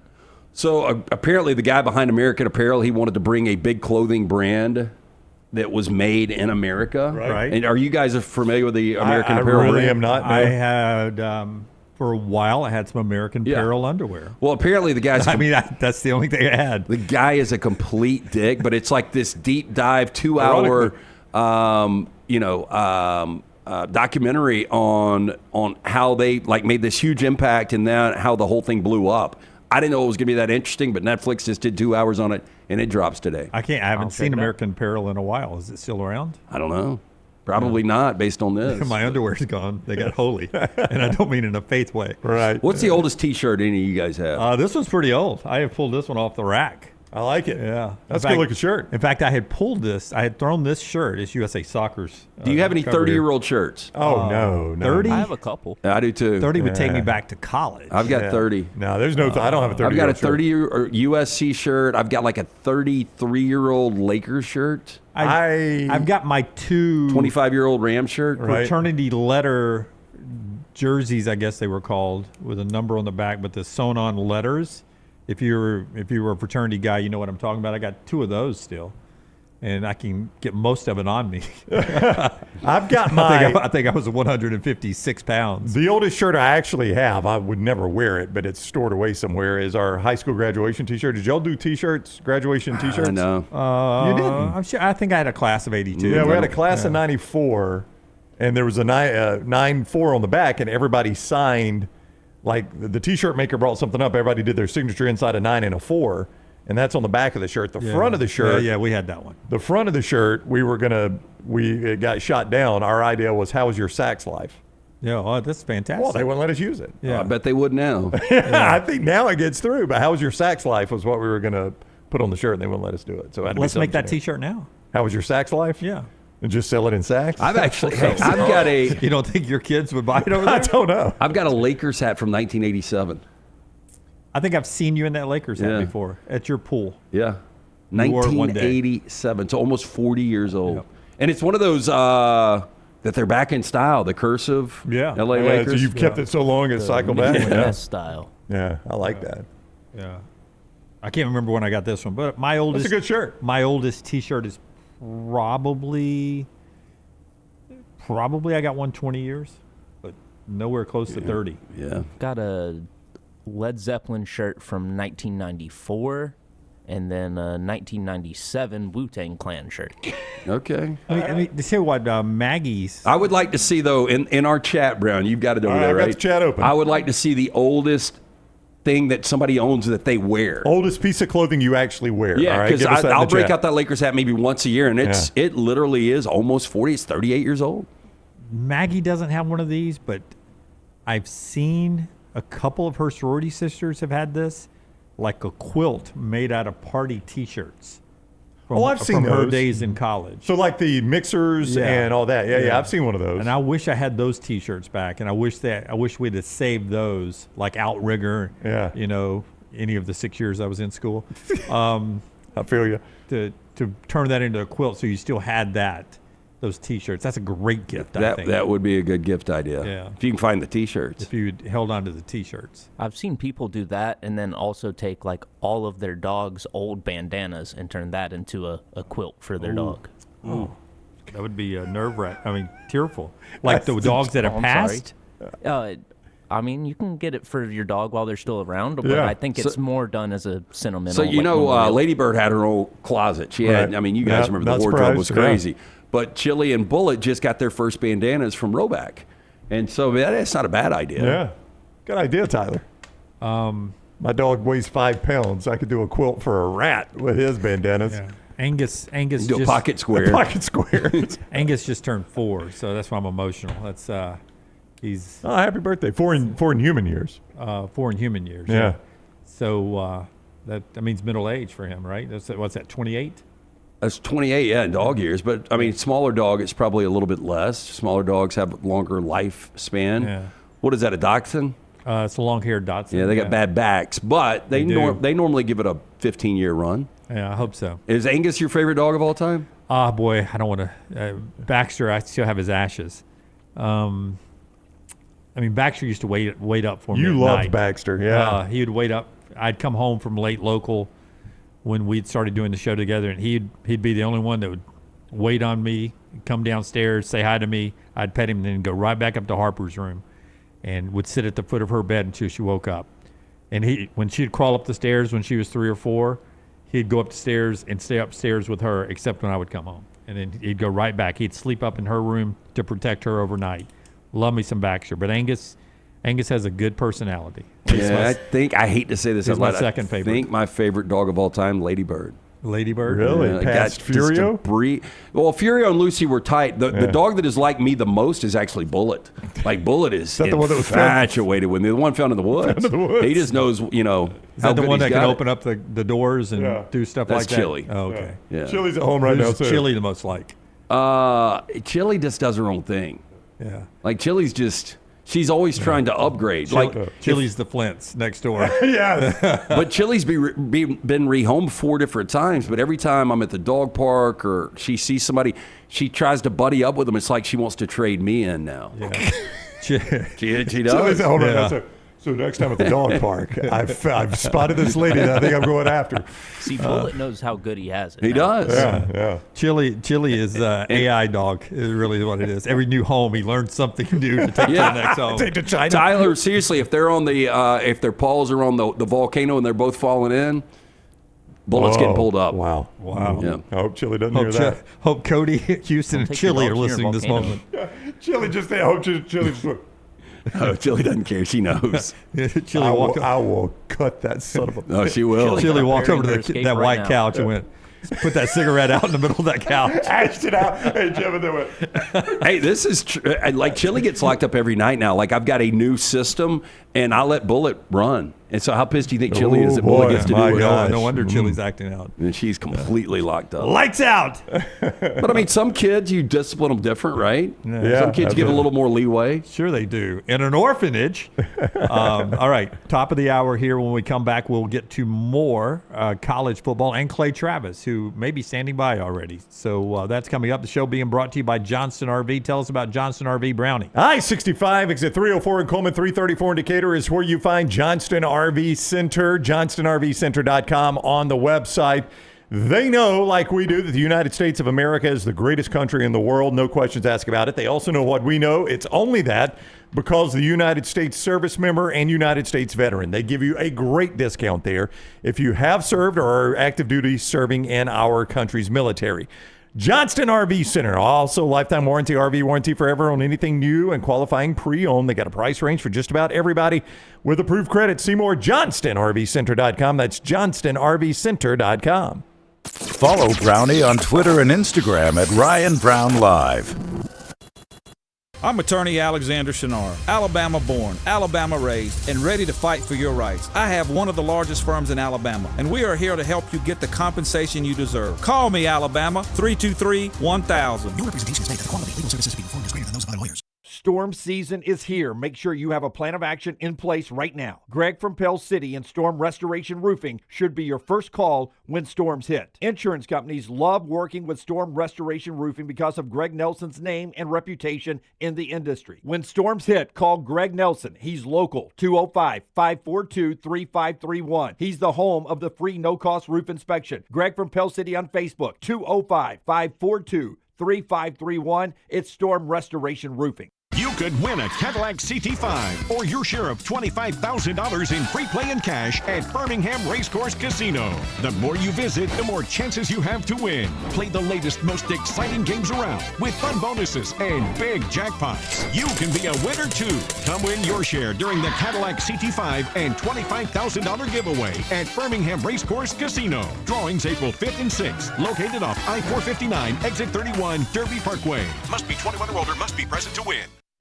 Twin Peaks is the best in the game. Here, you're in the red zone for every college rivalry and divisional matchup all season long. I mean, where else are the scenic views as good as your view of the game? Only at Twin Peaks, the #1 sports bar. Man, I love a good meal. I'm Jim Dunaway. A good meal is what you get with my friend Sterling at Champy's Chicken on Highway 119 in Alabaster. We're talking great southern fried chicken, wonderful sides, hand-cut chicken fingers, po' boys, and those Mississippi Delta recipe tamales. You got a perfect menu for everybody. Champy's Chicken is perfect for watching the big game, or taking a meal to the lake house, down to the coast, or stay in the restaurant and dine in a great atmosphere. It's all made fresh to order right there on 119 in Alabaster, Champy's Chicken. Stop by the New York Butcher Shop and pick up the finest in certified Angus prime beef steaks and burgers, premium pork chops, ribs, and all-natural chicken cut to order just for you. Their chef-prepared entrees and side dishes are the perfect dinner-to-go choice for your family and are ready to heat at home. With a great selection of fine wines and desserts, the New York Butcher Shop is your one-stop dinner shop. 2 locations to serve you, Cahaba Heights and on Highway 119 in Greystone. The New York Butcher Shop. Rare quality, well-done service. Hey, let me tell you about our friends at Urology Centers of Alabama. Compassionate and comprehensive urological care with 35 physicians, 17 locations across Alabama. Their patient-centered approach to all of your urological needs. Remember, they've got that new men's health center. It is beautiful, helping men with a wide range of sensitive male issues in a comfortable environment. You can always go online, visit urologycentersalabama.com, schedule an appointment with one of their many urologists today. When you crave activity like we do, you belong in the Roback family. Get the best golf wear, hoodies, and active wear for men and women at Roback.com. Use promo code TNR20 to get 20% off your order. That's Roback.com, promo code TNR20. It's bow time. Tired of choosing between sweet and savory? Why not have both? Introducing Bojangles' new chicken and bowberry waffles. The bold Cajun chicken filet you love, now drizzled with a bowberry honey glaze and sandwiched between 2 warm waffles. Which means your favorite meal of the day just met your new favorite dish. And lucky for you, it's served all day. But it's only here for a limited time, so try chicken and bowberry waffles at Bojangles today. It's bow time. I'm attorney Alexander Shunnarah, Alabama born, Alabama raised, and ready to fight for your rights. I have one of the largest firms in Alabama, and we are here to help you get the compensation you deserve. Call me, Alabama, 323-1000. Your representation is made that the quality of legal services being performed is greater than those of other lawyers. Jim Dunaway, Lance Taylor, Ryan Brown. Live from the Birmingham Racecourse Casino Studios, the next round, presented by Bud Light, is on now. Clay Travis with us in just a second. The show being brought to you today in part by our friends at Odie's, where trivia returns on Wednesday night. Yeah, tomorrow night. Brown will not be there. Nope. I will be out and about. You already told Will you're not going to be there? I have. Okay. I don't know who my replacement is, but he knows I'm Don't know. It'll be somebody good, though. But come out, join us a little after 8 o'clock. Oh, did you say I'm coming? Oh, wait.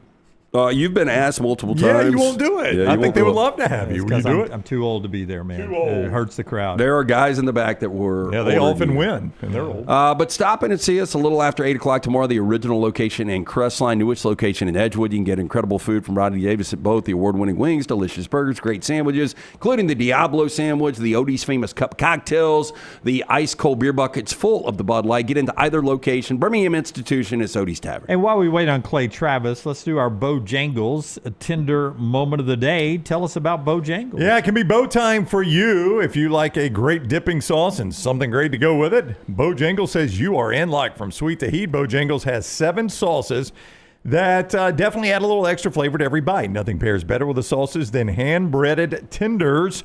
If you're looking for sweet, try honey mustard. You want to add a little tang, try some of that barbecue sauce. Some heat, creamy buffalo or peach honey pepper. All right there at Bojangles. You can also add the house-made ranch jalapeno ranch or classic bow sauce ready and waiting. It is bow time. All right, our tender moment of the day happens to be Bobby Bonilla Day. $1,193,248.20 for Bobby Bonilla on this day. It might be the most incredible deal at least in sports that we've ever seen. And this goes through 2035. Am I right about that? 2035. 10 more years. And I learned today, I didn't know this, he also gets $500,000 a year through 2028 from the Baltimore Orioles. This guy had some kind of agent. Yeah, well, I mean, the old Arliss. You remember Robert Wall was Arliss? Yeah. He had like a super agent back in the day. But everybody wants mailbox money. Everybody wants a supplemental side hustle. Who wouldn't? And Bobby Bonilla to have this is just absolutely insane. Let's go to Clay Travis. He is the founder of Outkick. You see him and hear him on Fox as well. Clay and Buck, one of the great radio shows in America. Welcome in, Clay. How are you today? I'm doing fantastic. I'm down here on the Gulf of America, getting ready to celebrate the 4th of July. I thought you were in Michigan. You're already back down to the Gulf? Yeah, I was in Michigan till Friday. Then we came down here through the 4th. So then I'll be back in Nashville post 4th. So is the house ready? House is so close to being ready. I think we're going to be on the roof watching fireworks. But not yet ready to sleep in. I think certainly by Labor Day, house will be ready. Well, if Laura wants a run through, we could do a show. We'd stay a week, make sure it's okay. I was going to tell you, reading the pause between is the house ready and Clay's answer from the studio audience, I took that as is he setting up for an invitation? Should I let him know that the house is ready, not ready? Yeah, well, you'll have to come up on the rooftop at some point. We've got the rooftop pool and we've got the ground floor pool. So the house has double pools, which I don't know how many houses have rooftop and ground floor pools. Tell me you've got money without telling me you've got money. Yeah, that's right. That's not bad. 5 people, you got to have 2 pools. There's no doubt. Yeah. Hey, so speaking of pools, Clay, I asked this question yesterday. Michael Phelps, I forgot how old he was. What was Phelps? Maybe 38, 35, 36, something like that. But I said, ultimately, who has the better career, Michael Phelps or Caitlin Clark? Oh, Michael Phelps by far. First of all, he's already banked his career. When you look at women's athletics, girls tear their ACL at unbelievable rates. And I don't want to put like a jinx on Caitlin Clark. I didn't know that. But it wouldn't be... it wouldn't be a surprise at all if she got significantly injured and missed a couple of years, and then we just don't know how she's going to evolve. We don't, and I initially reacted much of the same way you did. I was like, what am I missing here? It's got to be Phelps. But as we talk through it, Clark is revolutionizing a sports league. Aside from what you think of the sports league, they have experienced the most growth in that league that they ever have, and it's largely in part to one player. And that is pretty remarkable when you see something like that happen. Yeah, I don't think there's any doubt. I mean, I was talking about the fact that if I were advising her, I'd tell her to leave the WNBA and start her own league. I'm not sure that we've ever seen a team sport player that has the ability to do that. She's more popular than the entire league. I just wonder how long it's going to last. Maybe it's going to last for the next decade plus. Or maybe it's going to kind of fade out again. Her health factors in a big way. How good her team is factors in. All of those things are elements of what her success level will be. And I would take one of the GOAT histories of all time in Michael Phelps over the uncertain outcome that she might have going forward. Just real quick, did you see? I brought this up on the show yesterday. The All-Star voting.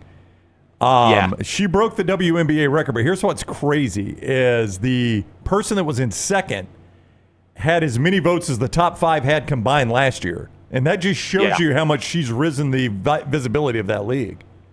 Yeah, and then frankly, most of the players and even the league itself have been morons in not embracing her because, the analogy I've made, and it's not team sports, I don't think there's any team sport analogy that you can draw to her. Because there's no league that didn't matter and suddenly a team sport player came in and made it matter. You can maybe say Bird and Magic back when they entered the NBA, I think, and that's a duo, though. It's not an individual. But what Tiger did for golf, and golf was way more popular than women's basketball, but she's doing it. Everybody got on board with Tiger Woods, and everybody made way more money. and then Venus and Serena Williams. I think beyond a shadow of a doubt, they took women's tennis to a different level, and everybody made way more money there too. And so I just think a lot of the response to Caitlin Clark has been moronic because she's going to make all of them way more money. I don't want to get caught up in the politics of the person who delivered this message to us today, so I will tell you without telling you who said it. But we know the Super Bowl one day will be President's Day weekend. The NFL season's going to get longer, and there is a desire to play the college football playoffs on campus more.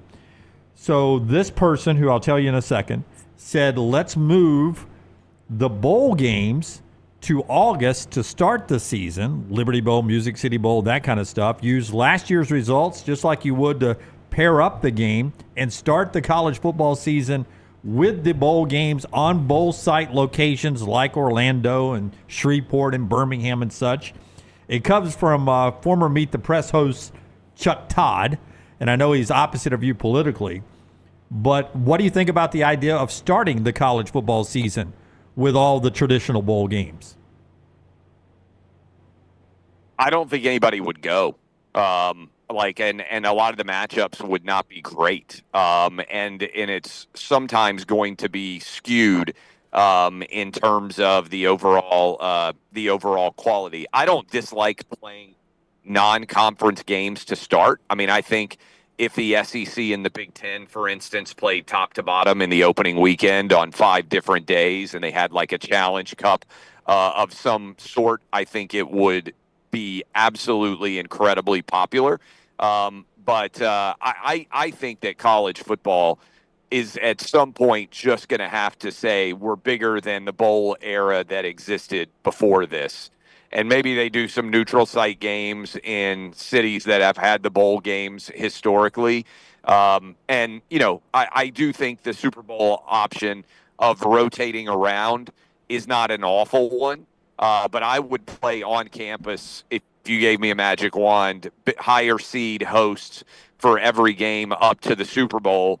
And then when it gets to the Super Bowl, every 4 years we rotate, I don't know, Sugar Bowl, Rose Bowl, Orange Bowl, all of those games. And if teams that do not make the playoff still want to play the bowl games, I think that's fine. But I think integrating them into the playoff is not ultimately beneficial to college football in the long run. From women's basketball to college football to now the court system. You said 3 or 4 weeks ago you were keeping up with the P. Diddy trial. I am seeing on Outkick there are current odds. Look, we can gamble on everything right now.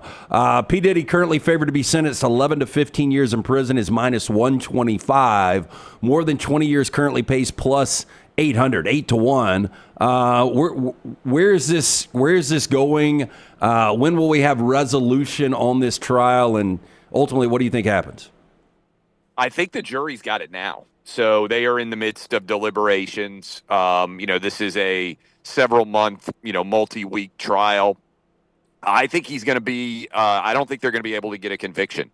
And that doesn't mean that I think he's a good guy or that I'm not saying that he hasn't behaved inappropriately from a, morality perspective. But I think they overcharged him. And I don't think if I were on this jury, I would vote not guilty. I don't think they've proven the charge beyond a reasonable doubt. And so, look, ultimately this case there are 8 guys and 4 girls on this jury. And ultimately this case comes down to me to what is coercion and what is consent, and how do you analyze the choices made by the women that testified in this case.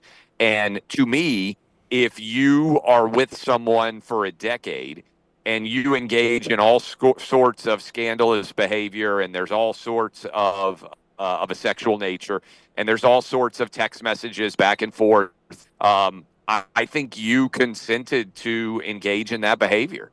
And I think certainly the men are going to be like, wait a minute, he wasn't holding a gun to these girls' heads for a decade when they dated him and took his money and traveled all around the world with him on his private jets. and then suddenly decide that they want to hold him accountable for it criminally after the relationships are over.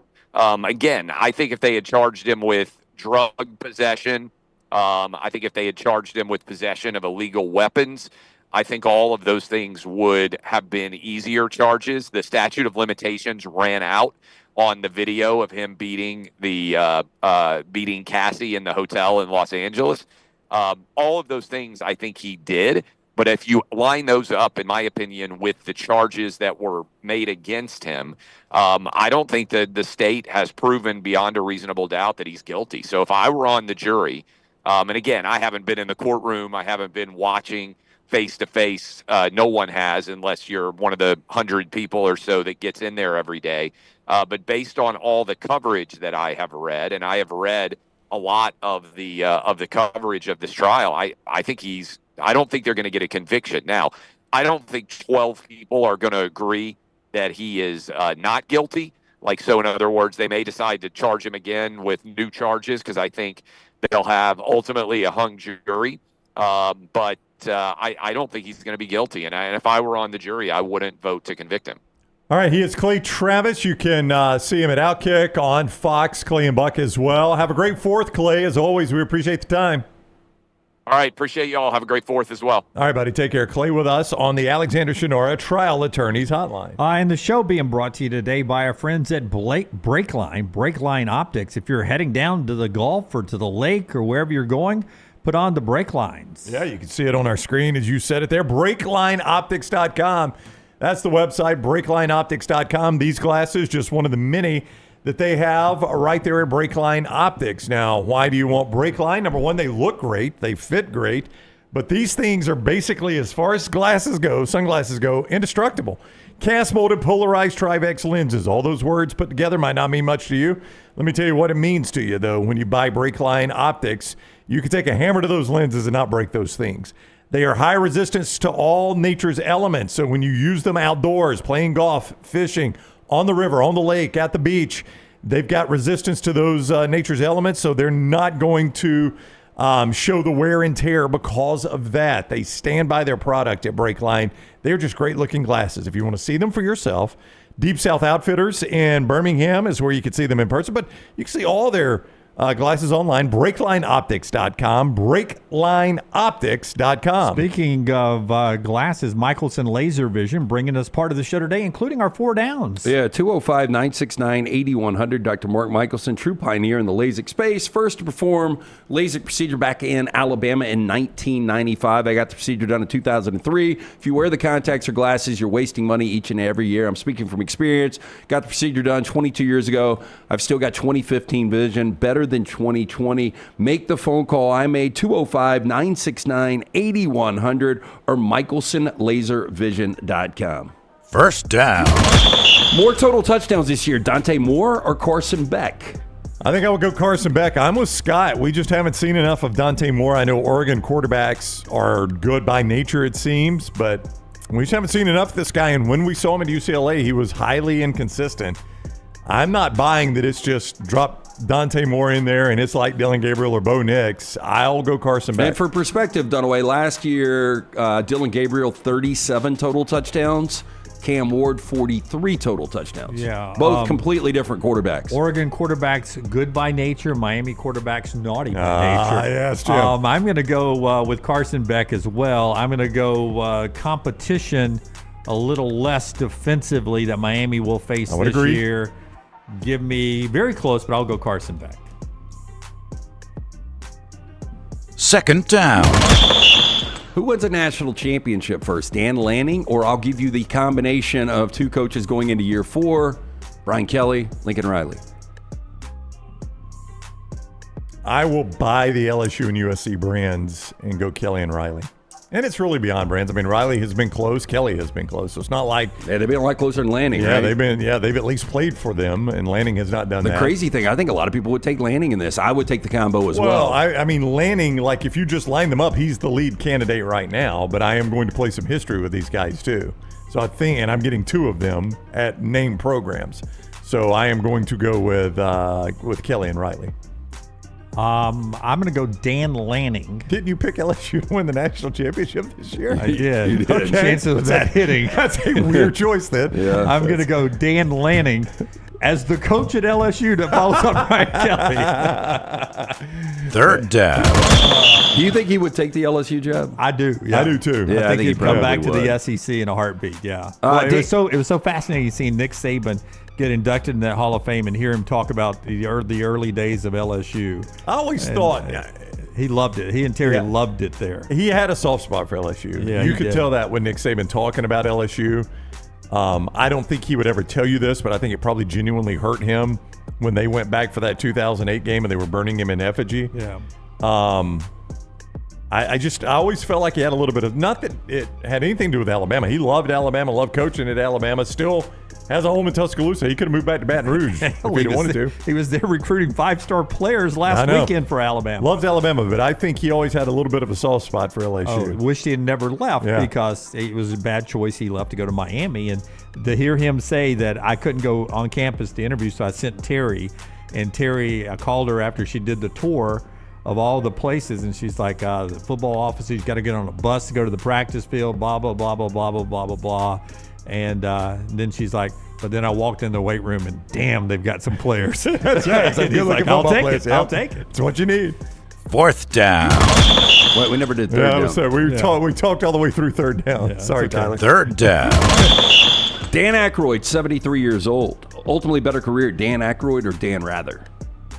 Ooh, Dan Aykroyd for me. Oh, wow. Yeah. I thought you were going to go Dan Rather there. I never was a big Dan Rather fan. I don't know why. I always felt like he was the number 3 behind Brokaw and Jennings in his time. So Tom Brokaw and Peter Jennings were contemporaries. Yeah, I think Dan Rather was best known for his in-the-field reporting and then eventually just got processed up to being on the desk, as will happen over time. I don't think he was ever great on the desk. Dan Aykroyd, Spies Like Us, right? Yeah. Yeah, but I mean, he was one of the original creators of Saturday Night Live. I was going to go to all the Saturday Night Live You know what stuff. he got paid a week as original writer for Saturday Night Live? How much? $278. Oh, in New York, man, that spends like Went a long way. Well, that equates to $1,700 in 2025. I mean, Ghostbusters, Spies Like Us. There was something. What else was in there? The He had a good Blues Brothers. Yeah, but they were right there in that run. Dr. Detroit. He had some He good was nominated comedies. for an Academy Award for his performance in Driving Miss Daisy. How about Trading Places? Yeah. Don't forget about Coneheads. He created the Coneheads. I hated it, but he created it. Yeah. It's terrible. I think I would go Dan Aykroyd here as well. You know what's wild? Gun to head, could you name one of the 3 major network news anchors right now? Lester Holt. Just retired. Just retired. That was the one. That was the one I could have named, and he just retired. No idea. I don't know who replaced him. They got 2 dudes now on ABC. That's right. But I could only name one media member on television in Birmingham. I think that's Britt Decker. Oh, you could name Hardison, Jonathan Hardison. Hardison, Britt Decker. Span. We know all the weather people. Yeah. Brenda Ladon. Yeah, you can name more than that. Yeah. All the weather people. But I mean, I don't watch the news the at national all. news anchor used to be one of the biggest jobs in media, and I can't even name one of the 3. Do y'all right now. watch national No, news? that's why I can't name one of the 3. It used to be the most important thing for a network was that news at night. Peter Jennings when I was a kid, Tom Brokaw when I was a kid, Dan Rather on CBS. That was the 3 I grew up on. Cronkite, people remember. And I just saw the Barbara Walters special in the 70s. She got $1 million to go co-anchor with Harry Reasoner on ABC. And Harry Reasoner. Harry Reasoner never talked to her. Oh, in the studio. Oh, really? Like Yep. they just set the studio dead silent. All the guys. She was the only woman in the newsroom. Yeah. They talk about this on there. Sweet cakes, give me another Yeah, I was cigarette. about to say, I can't believe you didn't ask for a drink. He would sit and smoke a cigarette and talk to the camera crew and all the crew in there before and after the show, and she would get escorted in by another male and escorted out. Wow. Yep. Different world, man. Fourth down. This we one don't know might what be down we are on. A little controversial. Princess Diana would have been 64 today.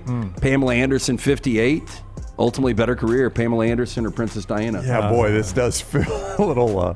But I mean, what did Princess Diana really do? Well, she was very popular. She was extremely popular. Well, I think Pam Anderson was pretty popular, wasn't she? Good Elton John song. I would venture to say that if she had Performance, lived, at least. Princess Diana would look better than Pamela Anderson right now at this age. I think Pam Anderson Pamela's kind of rough right now. Well, she's trying to look rough. Yeah. I think she's trying. You think she woke up, look in the mirror, and says, "I want to look rough"? No, today? it looks like it. Honestly, you if you've watch seen The Last Showgirl, she looks really rough in that movie. I think she's embraced that. The Pamela Anderson documentary they did on Netflix, I saw a little bit of that. I think she's embraced, hey, this is the natural progression of a woman. And she did so much of the superficial stuff early in her career. I think she's embraced it later in her career. So, yeah, I think she's trying to look as bad as she can possibly look right now. She's going to be in The Naked Gun with Liam Neeson. Pam Anderson is. Yes. She's got a very funny part in the trailer. But, man, I mean, you think of Pam Anderson from a Labatt's girl in Canada to what she did in Playboy to Baywatch, married to Tommy Lee, dated Kid Rock, or maybe even married to him. I mean, for 40 years, that's kind of hard for a girl of her stature from where she came from to be relevant for that long. I think if Princess Di were still alive, she would have been viewed as one of the great humanitarians on our planet. She would be involved in a lot of humanitarian causes and would be the face of those. Well, she wanted to act. That's Princess Di did? I didn't know that. She wanted to. The original script for The Bodyguard was going to be her and Kevin Costner instead of Whitney Houston. Do you put any stock in the conspiracy theories? I don't know. The Buckingham Palace actually had her killed. I mean, nothing surprises me now. Because she was more popular than the Queen. Well, yeah, and she was going to be a problem for Charles heading forward. Oh yeah, she knew where all the bodies were buried. Right. Yep. And I don't think she would have been afraid to blow the whistle if they get a divorce. Yeah. And they can't have that. No. Do you buy into them? A little bit. There's a lot of weird reporting around that ride that she was escorted on and was found dead at the end of, and then there's also a lot of speculation that she was going to marry someone that the rest of the royal family didn't approve of, and that would have weakened their power and their image. Yeah. So, and to your point, Dunaway, she was probably the most popular person in all of that. Yep. And they were not going to stomach that. And the dude that she was with, the Feed. Dodi Al-Fayed. Yeah, that guy was super powerful. I don't know about you, but if I'm Princess Di and I'm in my bodyguard's car and he starts going 100 miles an hour to escape the paparazzi, I'm like, let him take pictures. Yeah, that's right. I really don't want to die in a high-speed crash here. Yeah. Slow down. I'll hang out the window and wave. That's right. I'll smile for these. I'll show my rascals here. We'll go Girls Gone Wild. Yeah. What else did Diana do? Because EG's in the chat, and I think we've upset her. She says, "What did Princess Diana do?" with about 30 question marks. After that. We answered what she did. That's why I said Diana. I thought she was, I don't know, one of the great humanitarians. Was on her way to doing a lot. Hey, one of the great pinup girls, though, Pam Anderson. That's right. Terrible barbed wire tattoo. What did she do? I like Princess Diana. I'm sorry. Oh, you don't have to apologize. I think she probably had the better career of the two. That is 4 Downs today. Show also being brought to you by our friends at Woodhouse Day Spa. A good chance right now in the middle of summer. Let's say you got a teacher in your life, right? He or her. But sometimes, most of the time, it seems like it's a female when it comes to elementary school age kids or something. They work so hard year round, and their summer's about to be over. Like at the end of this month, they're back cleaning up their classroom and putting up those bulletin boards. What do you say? Don't take them an apple, take them a gift card from Woodhouse? That's exactly what I'm saying. If you've got a teacher in your life or for the teacher of your kids, how about a Woodhouse Day Spa before they get back in the grind? Hey, look, treat that special someone to the gift of luxury from Birmingham's best day spa, the Woodhouse Day Spa, located at the Summit Shopping Center. Stop in, see Stuart and the great staff up there. Tell them the next round sent you. You can choose from a menu of over 70 options, including the massages, the body treatments, the skincare, the waxing, nail services. Woodhouse Day Spa, voted America's best day spa since 2009. Order that special person gift online 24/7, birmingham.woodhousespas.com. Follow Dunaway on Twitter and Instagram at Jim Dunaway. I'm attorney Alexander Shunnarah, Alabama born, Alabama raised, and ready to fight for your rights. I have one of the largest firms in Alabama, and we are here to help you get the compensation you deserve. Call me, Alabama, 323-1000. No representation is made that the quality of legal services being performed is greater than those of other lawyers. This hour of The Next Round is presented by the Birmingham Racecourse Casino, now featuring 7 days of giveaways with your chance to win a share of up to $125,000. The more you visit the Birmingham Racecourse Casino, the more chances you have to win. Hey, Lance Taylor from the next round to tell you about my friends at Michelson Laser Vision, located conveniently UAB Highlands. Almost 20 years ago, I went in for the procedure. Only took 12 minutes for both eyes. When I went in, I had 2200 vision. I was legally blind. Now I have 20/15 vision, still 19 years later. Make the call today. Schedule a hassle-free consultation. 969-8100. Dr. Mark Michelson, Dr. Jen Michelson, Michelson Laser Vision. Make sure you tell them the next round sent you. 969-8100 or MichelsonLaserVision.com. As we all know, there's no off-season when it comes to college football. If you want to stay in the know with all things Alabama, join us over on CoverCrimson.com and get $25 off your annual subscription. We'll keep you up to date and give you exclusive content all the way to the first Saturday of football season on CoverCrimson.com. Stop by the New York Butcher Shop and pick up the finest in certified Angus prime beef steaks and burgers, premium pork chops, ribs, and all-natural chicken cut to order just for you. Their chef-prepared entrees and side dishes are the perfect dinner-to-go choice for your family and are ready to heat at home. With a great selection of fine wines and desserts, the New York Butcher Shop is your one-stop dinner shop. 2 locations to serve you, Cahaba Heights and on Highway 119 in Greystone. The New York Butcher Shop, rare quality, well-done service. Hey, there's nothing worse than waking up to a plumbing problem. Don't get caught in a flooded house. Call the guys at Hemphill Services. Adam, Chad, and the team at Hemphill are the only ones I trust to fix it and fix it right the first time. Hemphill Services does it right and always at a fair price. For all of your plumbing, cooling, and heating needs, trust the name that Birmingham has trusted since 1954. That is Hemphill Services. Call now, 205-229-2090. That's 205-229-2090. It's bow time. Tired of choosing between sweet and savory? Why not have both? Introducing Bojangles' new chicken and bowberry waffles. The bold Cajun chicken filet you love, now drizzled with a bowberry honey glaze and sandwiched between 2 warm waffles. Which means your favorite meal of the day just met your new favorite dish. And lucky for you, it's served all day. But it's only here for a limited time, so try chicken and bowberry waffles at Bojangles today. It's bow time. Hey, Lance Taylor from the next round to tell you about one of our favorite places for breakfast, lunch, and dinner. That is Hamburger Heaven since 1982. Hamburger Heaven has been serving Birmingham's best hamburgers, cheeseburgers, French fries, hand-spun milkshakes, and sandwiches made fresh to order. All of their ingredients are fresh and prepared daily. This includes their beef, always fresh, never frozen, hand-pattied each and every day. For breakfast, lunch, or dinner, visit any of the 4 locations, Highway 280, Irondale, Gardendale, and Homewood. Storm season is here. Make sure you have a plan of action in place right now. Greg from Pell City and Storm Restoration Roofing should be your first call when storms hit. Insurance companies love working with Storm Restoration Roofing because of Greg Nelson's name and reputation in the industry. When storms hit, call Greg Nelson. He's local, 205-542-3531. He's the home of the free no-cost roof inspection. Greg from Pell City on Facebook, 205-542-3531. It's Storm Restoration Roofing. I'm attorney Alexander Shunnarah, Alabama born, Alabama raised, and ready to fight for your rights. I have one of the largest firms in Alabama, and we are here to help you get the compensation you deserve. Call me, Alabama, 323-1000. Your representation states that the quality of legal services being performed is greater than those of other lawyers.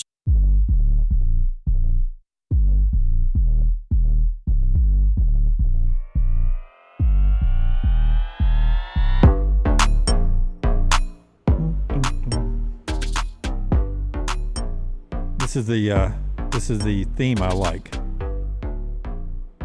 can't remember the song that we discussed last time. It reminds me of college football playoff projections from Brett McMurphy. He's got his bowl. By the way, Brett McMurphy starts today officially on 3 Sports. Good for Brett, man. He's been kind of bouncing around a little bit. Yeah, did a lot of stuff independently himself. Playoff matchups in the first round from Brett McMurphy. Boise State is the group of 5 representative again, playing Texas on campus in the opening round. Remember, there's no weird buys this time. It's straight seeding, so that's 12-5. Oregon, our 40-40 team today, as number 9 seed, playing in Baton Rouge. Night game, hopefully. Number 8, LSU. Number 11, Utah, playing in the other Death Valley. Number 6, Clemson. Ooh, Clemson a 6 seed, huh? Yeah. That seems a bit disappointing. But that would be straight seeding because Miami, number 10, in Tuscaloosa, playing Alabama. number 7. Quarterfinals, he projects Ohio State and Texas, Notre Dame and Oregon, Penn State and Alabama, Georgia and Clemson. Then he has a Notre Dame, Ohio State, Penn State, Georgia semi, and Georgia beating Ohio State to win the national championship from Brett McMurphy. He's got all the other bowl games there for you on 3 Sports today. It's that time of year as we get closer and closer to the projections. Yeah, Bama in the 7-10 game. Is that what you said? He did. Hosting Miami? He did. And as you tell us about Dr. B, I will tell you where he has Auburn, if he has Auburn in a bowl game. Tell us about Dr. B. Again, if you are losing your hair, look, it could happen as early as your 20s, 30s, 40s, 50s. Whenever it happens, you want to be preemptive. You want to maintain. You want to grow some of that hair back. Our man, Dr. Beckenstein, best in the business. For more than 20 years, women and men have turned to Dr. B for a range of cosmetic and reconstructive procedures. He will use his experience, his advanced training, and genetic testing to help his patients fully understand the procedures they are considering. Call Dr. B today, 205-319-0316. T3's got that new test, easy, painless, affordable, takes seconds to perform. It's going to show which medicines and compounds will specifically work for your hair loss. Men and women ordering Hims, other products online, don't even know if they work. Stop wasting your money and critical time while you're losing hair on treatments that aren't working for you. Come see Dr. B. Find out what will work for you. 205-319-0316. Tell them the next round sent you. For more information, t3hair.net. All right, so Auburn, this will be a good season, I think. Gator Bowl against Georgia Tech, December 27th. That gets you to at least 8 wins. Yeah, I was going to say 8-4 would be your minimum getting into the Gator Bowl. I guess there's a potential you could be a 9-win team and be in there depending on how everything shakes out in the conference. I would say that's probably enough to keep Hugh Freeze around another year if you're playing in the Gator Bowl. Yeah, I would think so. Again, it depends on those 4 losses. What do they look like? Yeah, that's exactly right. I mean, if you get run out by Georgia and Alabama in your own stadium, that's gonna weigh it down a little bit. I wouldn't see that happening in that scenario, but you never know. That from Brett McMurphy on 3 Sports. You can go check that out. A ton of recruiting news as it continues. By the way, with the new setup and everything, June and July, the most active recruiting time. And I know you think some of these can still and will flip. Alabama picked up a 3-star wide receiver, Owen Cabell, yesterday. The key here, he's a 6'3" receiver from the Nashville area, and he runs a 10.76 100 meter. What? So maybe a return specialist. Oh, interesting. Yeah. I was going to say third down specialist. That's good, right? 10.76. You take the top off at that. What's considered world class 100 meter speed? Did you say 100 meter? Yeah. The 100 meter world record, I'm going to say, is 9.76. The world class 100 meter sprint times for men typically fall around 10 seconds. The current world record's 9.58. I bet you can't guess who holds that. Usain Bolt. For women, world-class times generally under 11 seconds. The world record for women, 10.49 by Flojo. Well, that stood up for a long time. Flojo's still hanging in there. Florence Griffith Joyner still has the world record. Some extensions and some nails, but Flojo could flat move, man. Yeah. Owen Cabell to Bama. Then Georgia got 3 guys yesterday. 4-star defensive lineman Preston Carey, who picked Georgia over Auburn and others. 4-star cornerback Tay Wright picked Georgia over Oregon and USC. He's from out in Cali. And then 5-star elite defensive lineman P.J. Dean picked Georgia over Ohio State and South Carolina. That's 10 commitments in 9 days for Georgia. They're number 2 behind USC right now in the team rankings. 1 5-star, 19 4-stars. 26 commitments. Compare that to Alabama, who's got only class with 3 5-stars and 7 4-stars. But everyone keeps saying Alabama next 10 days. Is that so they're still saying that? Yeah, a lot more coming to Alabama's way in the next 10 days. Based on On3, Georgia is number 2 right now. Alabama is number 9 right now. In the SEC, you've got LSU at number 6, Texas A&M at number 4. USC still is the leader. Yep. But now they've got 30 commitments, so they're full, obviously. And some of these other places, like Alabama, as you mentioned, has only got 15. So they're still filling up. Next 10 days there. Next 10. At the top of the hour, we will talk about SEC win totals. We'll do our normal summer game where we try to pick The teams that will either be over the win total or under the win total the most. LT dominated this last year. First of all, you got to get the right on the over-under, and then you try to maximize the number that they miss in Las Vegas on. And we will do that coming up at the top of the hour. But right now, Joel Klatt had a chance on his podcast, The Joel Klatt Show, to talk and sit down with Big Ten Commissioner Tony Petitti and talking about the playoffs and the way the future should be laid out. Here's what Tony Petitti said and what he's fighting for against others like the SEC's Greg Sankey on access to the playoffs. Here's Petitti. We're not asking to be handed anything. Like, we're playing non-conference games. We want to play tough play-in games to get there, and we want to create an incentive for our schools to schedule more non-conference. Because if you're qualifying off your conference you're trying record, to build a system that increases creates more tougher games. Yeah, I want to play more. Look, we want to play. I think theoretically the goal is to play more non-conference games, because if you're qualifying for the CFP off your conference record and then a play-in game, the fact that you play a tough SEC or ACC or Big 12 team and maybe get beat on the road, or whatever the result is, that might impact your seeding down the road, but it's not going to impact your access. What you have put forth, I guess, in your idea and your model is a 16-team playoff, 4 automatic spots for the Big Ten and the SEC, 2 automatic spots for the ACC and the Big 12, 3 at large, 1 for the group of 5, and then Notre Dame falls in that at large pool with those 3 spots. Why that model? This year in the Big Ten, we'll cross over. I think we play 4 Big 12 games. We play 3 SEC, 3 ACC, and I think we have 2 Notre Dame games, if I remember all this correctly.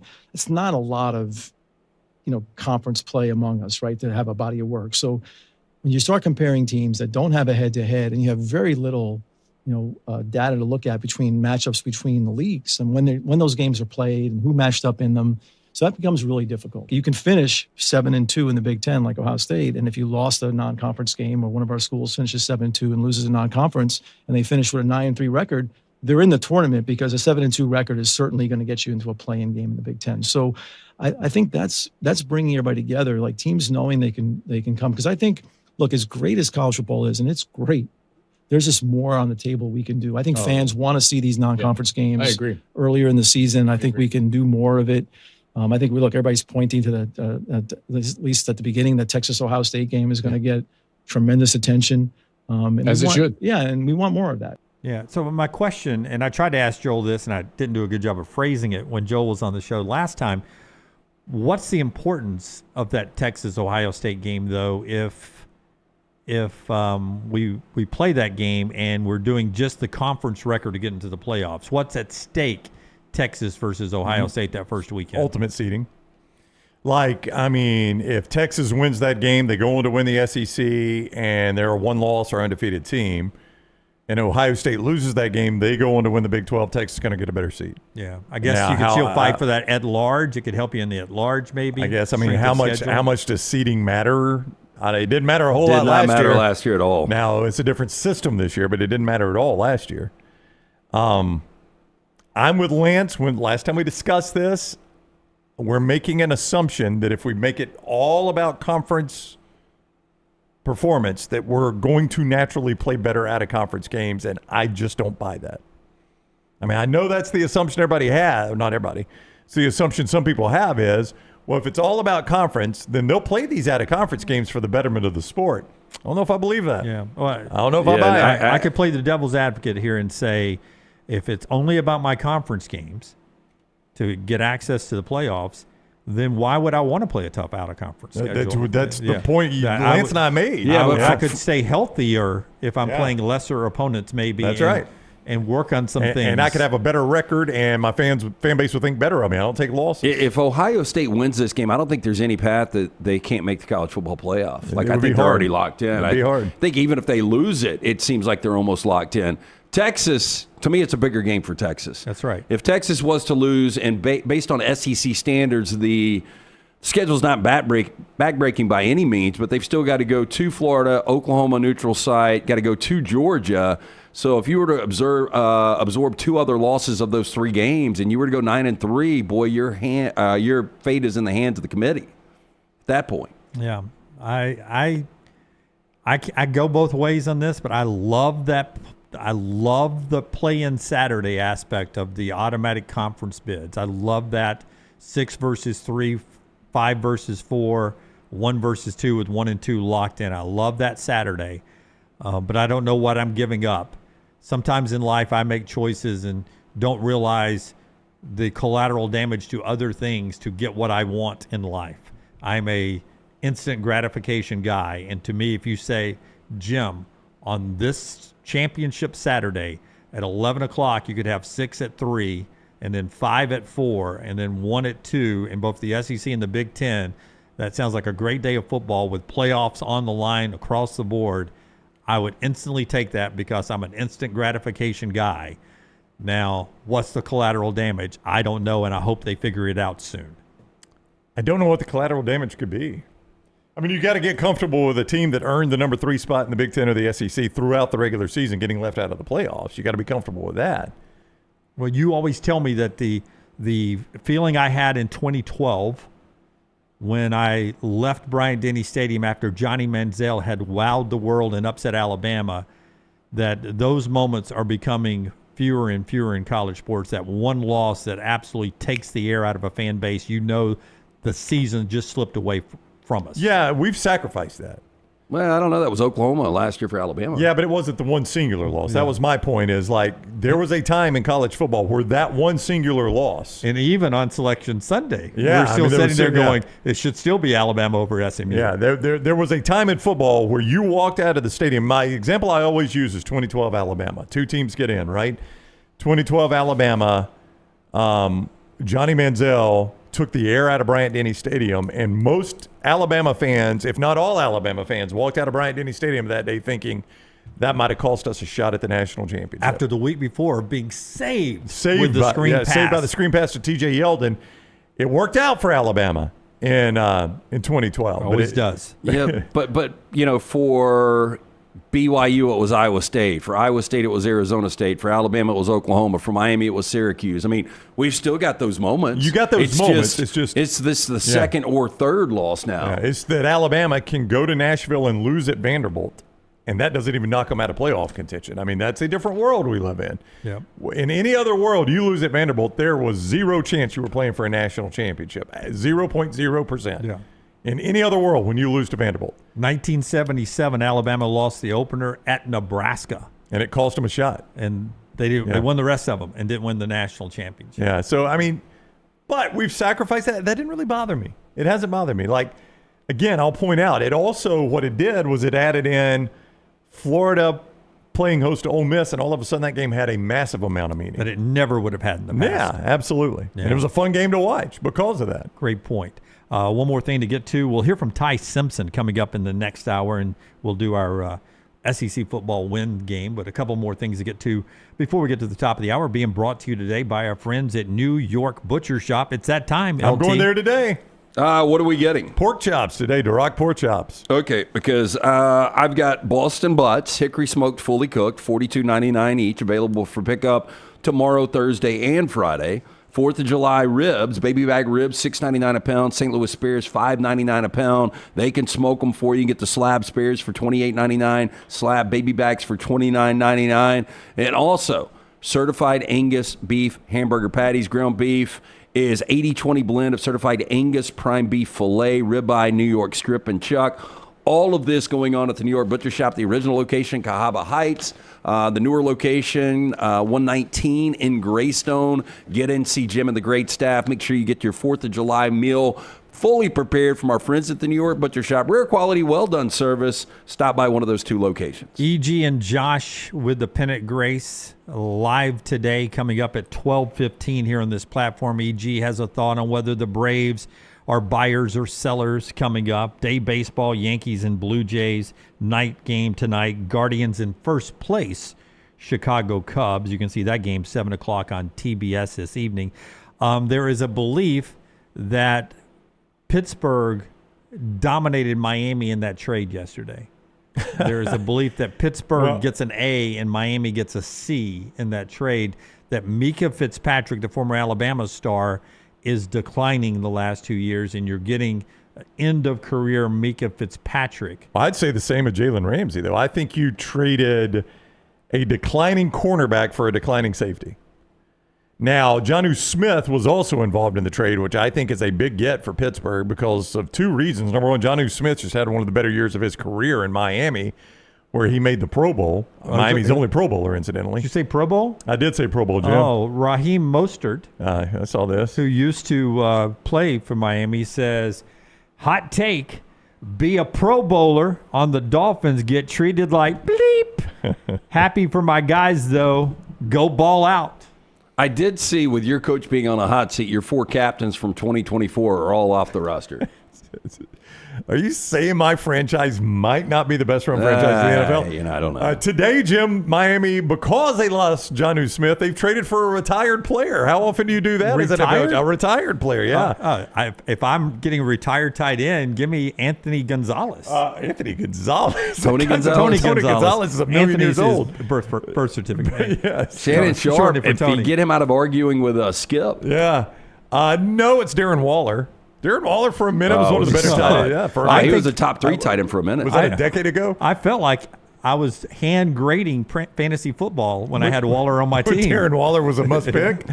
Darren Waller retired with the Giants. The Dolphins today have traded the Giants a draft pick so that they can get Darren Waller out of retirement. Is he sipping his lemonade? What? Playing with Bob Greasy? I'm going where? So, yeah, that's how Miami filled the Jonnu Smith slot. I'm in the AFL? I don't see. I mean, if the Steelers are the winners, it's because of Jonnu Smith. To me, that was the part that made them the winners. Yeah, and we did the Bobby Bonilla thing today. It's a movement day for Dennis Schroeder as well. He's an NBA player. I don't pretend you know who he is. He signed with the Sacramento Kings. Sacramento Kings yesterday. That's his 10th team in 13 years in the NBA. He has, and has not duplicated one yet. He's played with Atlanta, in this order: Atlanta, Oklahoma City, the L.A. Lakers, Boston, Houston, Toronto, Brooklyn, Golden State, Detroit, and now Sacramento. He's still 4 teams away from the record to set the record in the NBA of most teams played for. That is owned by Ish Smith. I hope I say his first name right, I-S-H, who from 2011 through 2024 played with 13 different teams. So 4 more for Dennis Schroeder to have the NBA record. It's actually Schroeder, if you want me to correct you on that. I do. Schroeder. Yeah. Schroeder. Did I get Ish right? Ish, yes. I thought Schroeder was a really good player. It makes no sense. It's got to be something in locker room to get thrown around that much. And I thought his best years maybe early on in Atlanta. But, I joked, I don't know if you may not remember this, but early in the playoffs, I joked with Lance that I always figure out where Dennis Schroeder is playing in the playoffs because it always feels like he's on a playoff team. And you're like, Dennis Schroeder's playing for, who was it this year? Detroit this year, yeah. Oh, was it Detroit this year? Yeah. Well, they were in the playoffs. Were they? He was in the playoffs this year because I remember talking about it. Golden State the year before, Brooklyn, Toronto. Dennis Schroeder, he just always shows up at the play. He's always on a playoff team somewhere. Yeah, that is weird. All right, top of the hour, Ty Simpson and win total game where we draft the best win total or worst win totals in the Southeastern Conference. All that still ahead. The show being brought to you by our friends at Bojangles. Tell us about Bojangles. It can be bow time for you at lunch with Bojangles. You like a good dipping sauce? They got something great to go with it and great dipping sauces as well at Bojangles. Swing by your local Bojangles. Nothing pairs better with those 7 sauces than the hand-breaded tenders. If you're looking for sweet, try honey mustard. You want to add some tang, try barbecue. Some heat, try creamy buffalo or peach honey pepper. If you're craving smooth and creamy, house-made ranch, jalapeno ranch, or classic Bo sauce, ready and waiting. So head to your Bojangles today. Order some hand-breaded tenders with your favorite sauce. It's bow time. And our friends at Urology Centers of Alabama, 16 great locations. One near you to stay on top of your health, guys, as you age. Everything from prostate health to kidney stones. Everything in between. If it's time for a vasectomy, if you're ready to make that choice, you can do that at Urology Centers of Alabama. 35 world-class urologists standing by. You can get more details by going to urologycentersalabama.com. urologycentersalabama.com or call 205-930-0920, 930-0920 to schedule an appointment today at urologycentersalabama.com. Take the next round anywhere you go with official Next Round gear. Buy yours today at nextround.store. I'm attorney Alexander Shunnarah, Alabama born, Alabama raised, and ready to fight for your rights. I have one of the largest firms in Alabama, and we are here to help you get the compensation you deserve. Call me, Alabama, 323-1000. No representation is made that the quality of legal services being performed is greater than those of other lawyers. Hey, there's nothing worse than waking up to a plumbing problem. Don't get caught in a flooded house. Call the guys at Hemp Hill Services. Adam, Chad, and the team at Hemp Hill are the only ones I trust to fix it and fix it right the first time. Hemp Hill Services does it right and always at a fair price. For all of your plumbing, cooling, and heating needs, trust the name that Birmingham has trusted since 1954. That is Hemp Hill Services. Call now, 205-229-2090. That's 205-229-2090. Stop by the New York Butcher Shop and pick up the finest in certified Angus prime beef steaks and burgers, premium pork chops, ribs, and all-natural chicken cut to order just for you. Their chef-prepared entrees and side dishes are the perfect dinner-to-go choice for your family and are ready to heat at home. With a great selection of fine wines and desserts, the New York Butcher Shop is your one-stop dinner shop. 2 locations to serve you, Cahaba Heights and on Highway 119 in Greystone. The New York Butcher Shop, rare quality, well-done service. Hey, Lance Taylor from the Next Round to tell you about one of our favorite places for breakfast, lunch, and dinner. That is Hamburger Heaven since 1982. Hamburger Heaven has been serving Birmingham's best hamburgers, cheeseburgers, French fries, hand-spun milkshakes, and sandwiches made fresh to order. All of their ingredients are fresh and prepared daily. This includes their beef, always fresh, never frozen, hand-pattied each and every day. For breakfast, lunch, or dinner, visit any of the 4 locations, Highway 280, Irondale, Gardendale, and Homewood. Hey, let me tell you about our friends at Urology Centers of Alabama. Compassionate and comprehensive urological care with 35 physicians, 17 locations across Alabama. Their patient-centered approach to all of your urological needs. Remember, they've got that new men's health center. It is beautiful, helping men with a wide range of sensitive male issues in a comfortable environment. You can always go online, visit urologycentersalabama.com, schedule an appointment with one of their many urologists today. It's bow time. Tired of choosing between sweet and savory? Why not have both? Introducing Bojangles' new chicken and bowberry waffles. The bold Cajun chicken filet you love, now drizzled with a bowberry honey glaze and sandwiched between 2 warm waffles. Which means your favorite meal of the day just met your new favorite dish. And lucky for you, it's served all day. But it's only here for a limited time, so try chicken and bowberry waffles at Bojangles today. It's bow time. This hour of The Next Round is presented by the Birmingham Racecourse Casino, now featuring 7 days of giveaways with your chance to win a share of up to $125,000. The more you visit the Birmingham Racecourse Casino, the more chances you have to win.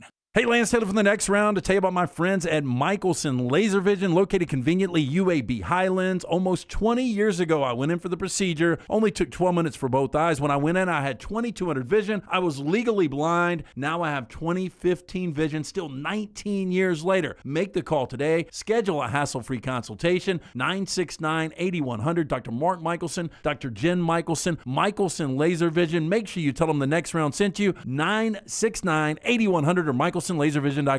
Hang out with the Next Round on the go. Whether you're driving to work, running errands, sitting on the beach, or you just need a break from the real world, we can keep you company. Check out the Next Round, Mystery Fifth Hour, and our other shows on your favorite podcast app. We'll meet you there. I'm attorney Alexander Shunnarah, Alabama born, Alabama raised, and ready to fight for your rights. I have one of the largest firms in Alabama, and we are here to help you get the compensation you deserve. Call me, Alabama, 323-1000. No representation is made that the quality of legal services being performed is greater than those of other lawyers. Jim Dunaway, Lance Taylor, Ryan Brown. Live from the Birmingham Racecourse Casino Studios, The Next Round, presented by Bud Light, is on now. Who do we think meets or comes up short of win totals in the SEC? And we'll do that by putting bragging rights on the line. LT won this challenge last year. We'll do that coming up in just a second. Final hour of our live show today. We are back with you Monday after an extended weekend to celebrate America on this Independence holiday weekend. We hope you do it safely and with great pride as well, wherever you want to fly the colors this weekend. on this Independence holiday weekend. We're back next week. Oregon's our 40-40 team at number 6. We'll do the top 5 when we come back live with you next week. And don't forget, A Pennant Grace is live today at 12:15 with E.G. and Josh. Meltdown with you at 2 o'clock today. 53 days away from week 0. Let's talk some football. This hour brought to you by our friends at Champy's World Famous Fried Chicken. Champy's Chicken, right there on Highway 119 in Alabaster. Sterling and the crew standing by, ready now with the doors open to serve you great lunch. Listen, you're going to have plenty of barbecue to eat coming up in a couple of days. Why not enjoy the great Southern fried chicken today for lunch or for dinner? The Mississippi Delta recipe tamales and so much more. The great sides, it's all right there for over a decade with the best business guy you'll ever want to meet, Sterling and his wonderful crew at Champy's Chicken, Highway 119 in Alabaster, champy'schicken.com. All right, Ty Simpson was at the Manning Passing Academy talking with Chris Gordy and Locked On SEC. We gave you a soundbite or two yesterday. 2 more from that. Before we hear what he says about Thomas Castellanos, the quarterback at Florida State, let's hear what he thinks of Coach DeBoer going into his second season. Remember, Ty Simpson had a chance to leave and go elsewhere and be quarterback somewhere else, but he hung around with Coach DeBoer. One reason why is this. You know, it was a weird transition last year from, Coach Saban to Coach DeBoer. Nobody really knew what to expect, and I felt like there was a lot of, just a lot of animosity and a lot of questions when it came to just, what to do and what to expect. And I feel like this year, we all understand, hey, we're going to do it Coach DeBoer's way. Coach Saban, he's here, but, Coach DeBoer is our guy. He's not – Coach Saban isn't around as much as he used to be. And so I think we're all a lot more bought in than we were last year, and we know what to expect, and that's the biggest thing, and that's what I challenged everybody to do, coming up in this offseason, that have no regrets and to make sure that everybody's bought in and not looking towards the future or looking back, and go, take it one day at a time and the task at hand and be where your feet are. Boy, when you I never always believe the chat room. Love the chat room, but don't always believe them. Right. Don't always believe message boards. Love the message boards. Don't always believe them. But he just said the word animosity in his soundbite there, talking about transition from Saban to DeBoer, and there was some built-up animosity within the team. And you see that trickle into the chat room on our show often last year, usually involving the guy that Ty Simpson's replacing. The word animosity, that sticks out. That's a strong word. Yeah. That's a strong word. Like, if you talk about no buy-in. You want to hear it again? Yeah, I mean, because it didn't necessarily jump out at me the way it did you. Yeah. So let me hear it. Give me go one again. You can stop after he does the animosity part. Go ahead. It was a weird transition last year from, Coach Saban to Coach DeBoer. Nobody really knew what to expect, and I felt like there was a lot of, just a lot of animosity and a lot of questions when it came to just, what to do and what to expect. A lot of animosity. I'm not going to say it's hard to use that wrong in the the way you're trying to word something. Like, I think everybody knows what animosity is, but it doesn't really make sense. In that context, it doesn't, Lance. I mean, animosity, what's the working definition of animosity? Strong hostility. Strong hostility. Yeah, like Ty Simpson, I've got animosity towards this staff for not playing me when Jalen was that inconsistent. Yeah, that would be a use of the word animosity. The way he's using it is, I've got, what was the definition? Strong hostility. I've got strong hostility toward this new staff because it's not Nick Saban and the old staff. Yeah. That's what he's saying. Yeah. Maybe there were people on this team that were skeptical. Is that maybe a better way to phrase this? Maybe. That would make more sense. Like, I mean, I think Kalen DeBoer knew he had to come in and earn trust, right? I mean, you've got to earn trust. But I don't think those players are going to have animosity because somebody else takes the program over. Somebody's got to take it over. Like... Are you and I took it like, listen, he's doing it this way. I don't have the same standing maybe in his eyes that I had in the Saban staff eyes. I don't have the, I don't know. It just, you can, when I've been through a lot of changes in leadership in my broadcasting career. Sure. It was a constant in broadcasting. Yes. And instantly you wanted to know, how are we going to do it differently and why compared to the way we used to do it? Right. And I was doing it the best way I thought to do it, and now you're going to tell me to do it differently? When I think I'm doing it the best I can do it already, now I got to do it differently? And sometimes it can build up some strong hostility, i.e., as we used to say in Latin, animositas. Animositas? Is that where that comes from, Jim? Are y'all the type, and maybe this is not an easy, like a one-time blanket answer, but do you generally, like in a situation like that? No. I generally do not. This is an either or. You have to either or this one. Do you generally, like if you've got new leadership, do you generally trust them until they lose your trust, or they have to earn your trust before you will trust them? I don't trust them, and they have to learn it. They have to earn trust. Yeah. It depends on how bad the leadership was before.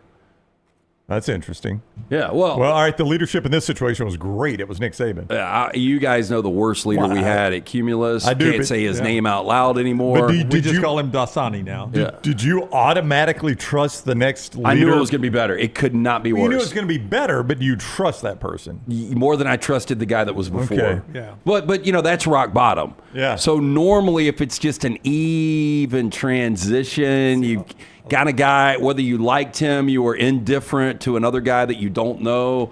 I'm kind of lean with Dunaway. I want you to build. I'm gonna be open-minded to you, but you gotta be able to earn that trust. Until we came here, I always felt like it was my whole career, from 1992, whether it was TV or radio. I always felt like my best boss was here, and it just kept. Oh, I disagree. Oh, I don't know. Mine was up and down. And it's still all over the place. I always feel like every time they brought in new leadership or a new ownership group, I felt like a piece of me was taken with the old one. I mean, because David Walls was our last market manager. Was that right? No, but that's a market manager. No, we're talking. I'm talking about was people he not? that. No, Bill Gentry was. Oh yeah, Bill Gentry. Bill Gentry. People that owned us though. David Walls didn't own us. Oh, you're talking about ownership groups. Yeah, ownership. Yeah, groups. but we really have nothing to do with the ownership group. Yeah, but you're probably right. Ownership groups probably continue. I would agree with you on that. Yeah, I'm not the people, the ownership groups. But I told this story last week. I was talking to somebody, about behind the scenes stuff, and I was like, I think I went through 3 or 4 bankruptcies from Citadel to Cumulus. But if it was only 3 or 4, but it never affected me. Never affected me. In fact, we would always get the email and the Zoom call of what a great thing it is for our company. Yeah. Guys, I know bankruptcy has a bad connotation. It sounds bad. But let me tell you why this is beneficial to our company. Don't let it build up any animosity. No, I am a little surprised by the use of the word animosity. I don't think he used it correctly. Oh, wow. Well, I don't know if he meant to use it. Lance first on the board, Ty Simpson, maybe not smart enough to be a quarterback. I mean, look, I think at least 10 times a week we all use a word probably. Give me 10 a show, and I'll ring the bell. Now, I'm not sure. Like, I would like to ask Ty, and maybe he'll be on the show at some point. As you reflect on that, did you mean better chance EG talks to him first? Yeah, or EG may. We need to tell EG. Ask this: animosity or not? Is that what you meant? Yeah. I thought it was an interesting word use there from Ty Simpson. Now to the one everybody's hanging on. And again, Chris Gordy, a locked on SEC with this great interview down at the Manning Passing Academy this past weekend. You can go see the entire interview and a lot of other players from the Manning Passing Academy that Gordy caught up with. He'll be at SEC Media Days with us coming up. Always good to see him. Ty gets asked about Thomas Castellanos, the quarterback at Florida State, and his comment recently about Alabama where Nick Saban's not walking through that door. Ty, what do you think of that guy?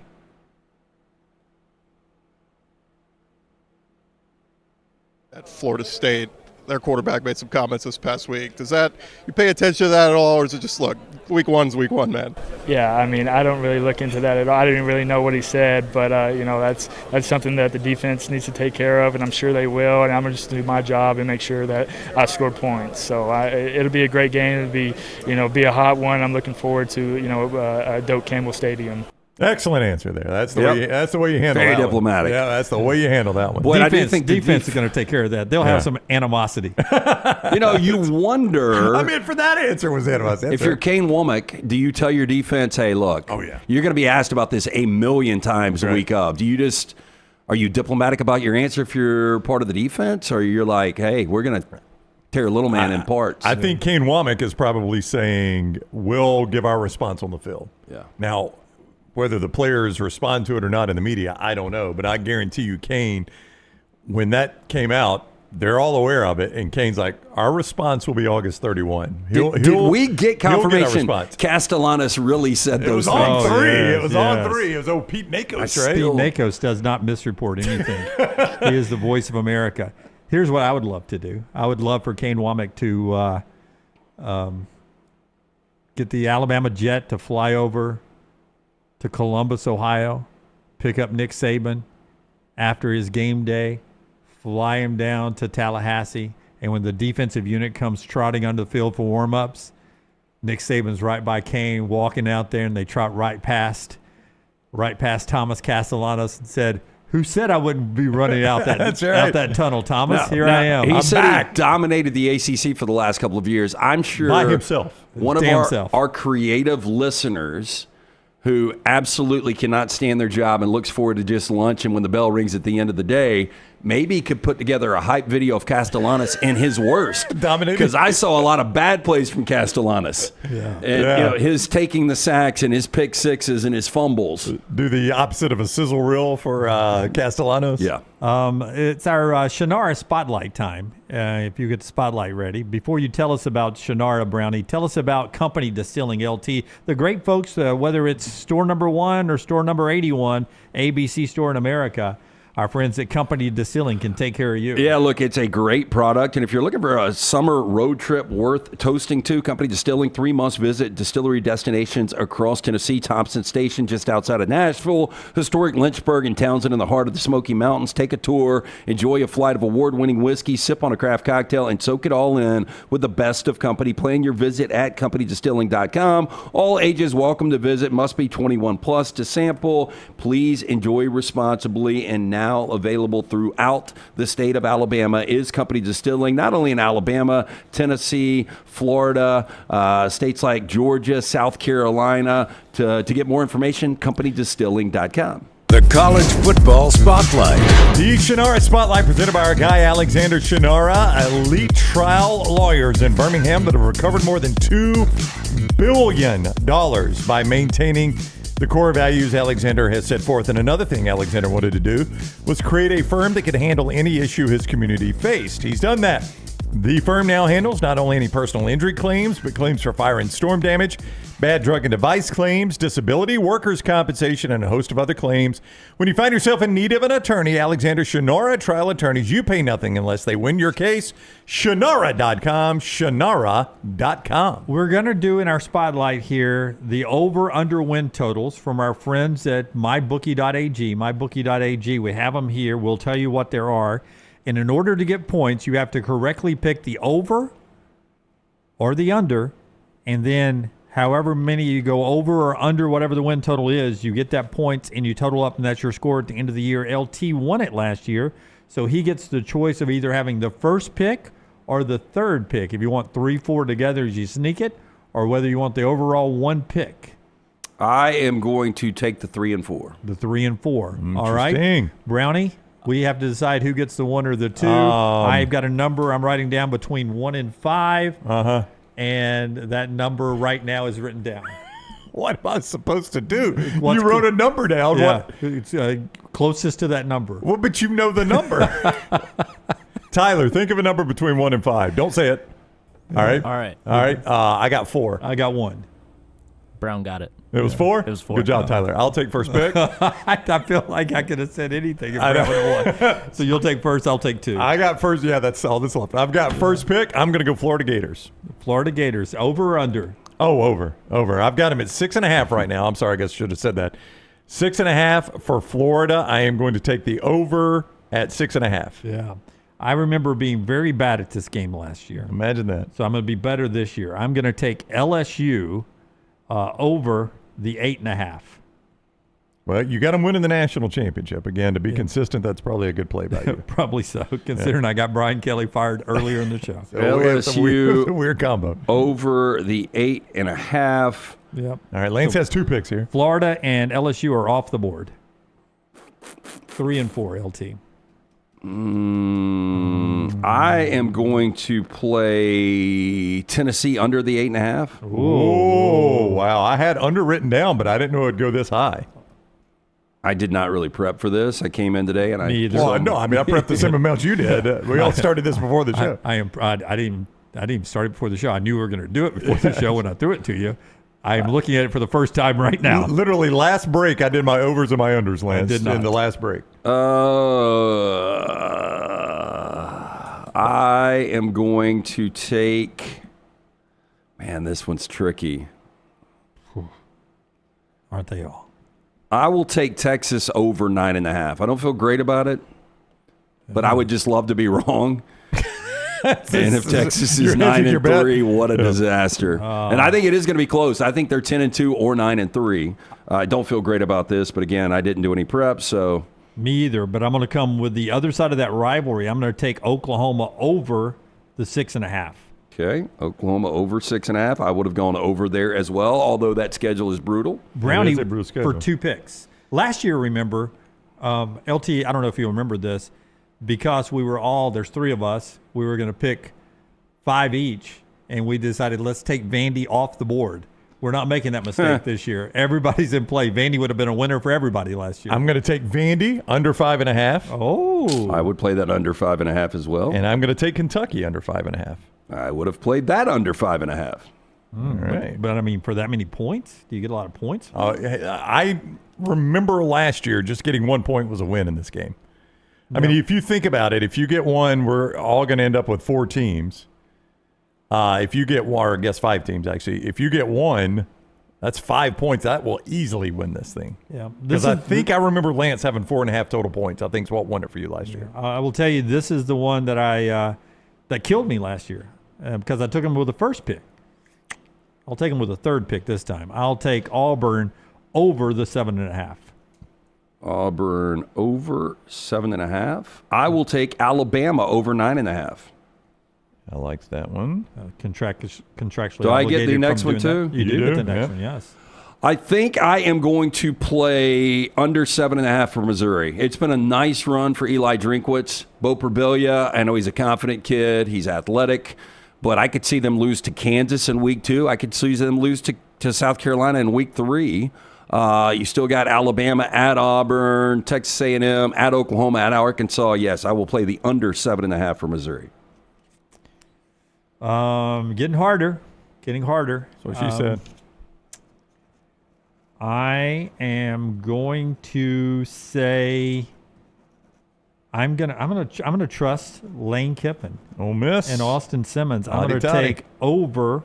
Well, I always do overs. Yeah, I was about to say, Dunaway, you're such an over guy. That's how you lost that Corolla. Yeah. He's got 4 of them right now. My belief system. I am a glass half full guy usually. Over 8.5 for Ole Miss. I'm going to take Georgia over the 9.5. Oh, over. Well, I've got 2 and 2, Jim. Yep. Georgia over the 9.5. And your last pick, Brown. My last pick, I am going to take South Carolina under the 7.5. So I Shout out Shane Beamer. I feel like I need an under, but why start now? Why start now? Yeah. So only people left are Kentucky, Mississippi State. I got Kentucky. Here's what's left: Arkansas. Arkansas yeah. Arkansas at 5.5, State at 3.5, A&M at 7.5. I'm going to take Arkansas and the over 5.5. Okay, well, I guess I'm stuck with Mississippi State, and I am going to. No, you can take A&M. You got A&M too. A&M at 7.5. Yeah, but I'm taking both, right? No, you only get one more. Okay. Yeah. That'll be 5 and 5. Everybody gets 5. One team gets left off. Okay, hold on one sec. All right, I'll do a quick recap. Yep. Brown, I've got Florida over the 6.5. Correct. Vandy and Kentucky under the 5.5. Correct. Georgia over the 9.5. Yes. And South Carolina under the 7.5. That is perfect, yes. Jim Dunaway has taken 5 overs, excuse me. Yes. LSU over 8.5. Yes. Oklahoma over 6.5. Yes. Auburn over 7.5. Yes. Ole Miss over 8.5. Yes. And Arkansas over 5.5. Yes. To the penalty, right? If if you picked an over or an under and they ended up going the opposite, you deduct subtract the the difference, points, right? Yeah. Okay. Yeah, we'll do that. So Lance to this point has Tennessee under 8.5, Texas over 9.5. Yes. Bama over 9.5. Roll down. And Mizzou under the 7.5. I am in Jeff Lebby's year 2 going to take the over 3.5 Mississippi State. Here is my rationale. They beat Southern Miss. They beat Alcorn State. They beat Northern Illinois. They need one more win. They've got Arizona State at home, and then they've got a brutal SEC. But I am going to play the odds. We know if it goes under that, Jeff Lebby is out in year 2. So I'm going to think he survives with 4, maybe 5 wins, but I'll play the over 3.5. Does this exercise show that the one we most agree with is Texas A&M at 7.5? We all passed on that one. So do the three of us think that's probably the closest they got to getting it right?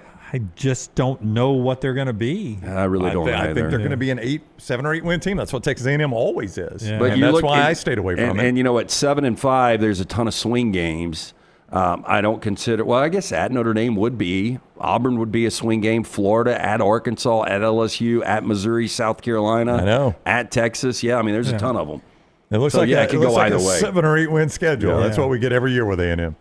I mean, probably – if you allowed me to do it, I would drop one and probably take Texas A&M over 7.5. Which one would you drop? No, I wouldn't go under because I don't believe in it. Jim will not take an under, that's for sure. I mean, I'd probably flip them in Arkansas. I feel good about 4 or 5 wins for A&M, and then it's just, flip coins. Yeah. I do trust Elko.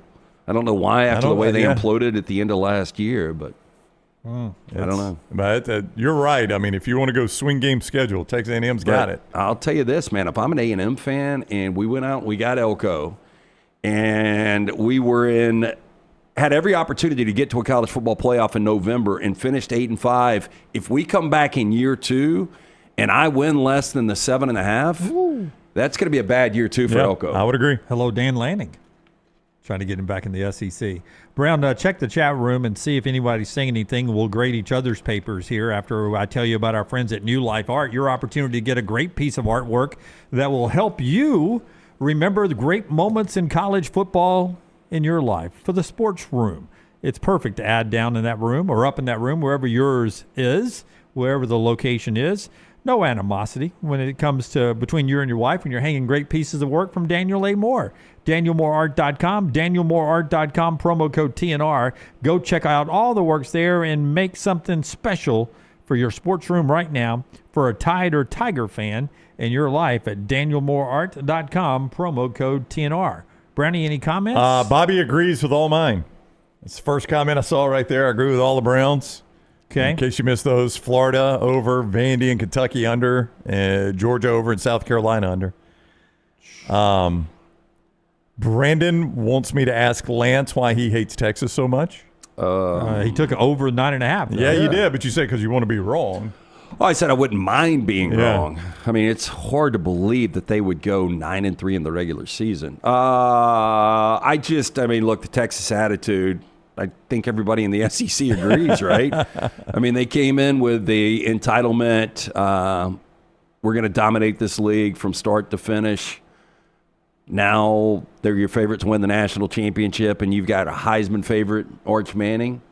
They're easy to dislike. Yeah. Very good uniforms. I just put fresh eyes, outside eyes on both yours and LT's and Brown's.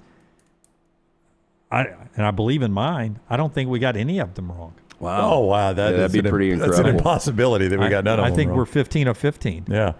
When are you going out to Vegas? Just play every one of these as is. Well, I'm just saying. You tell me which one of Brownies you don't like.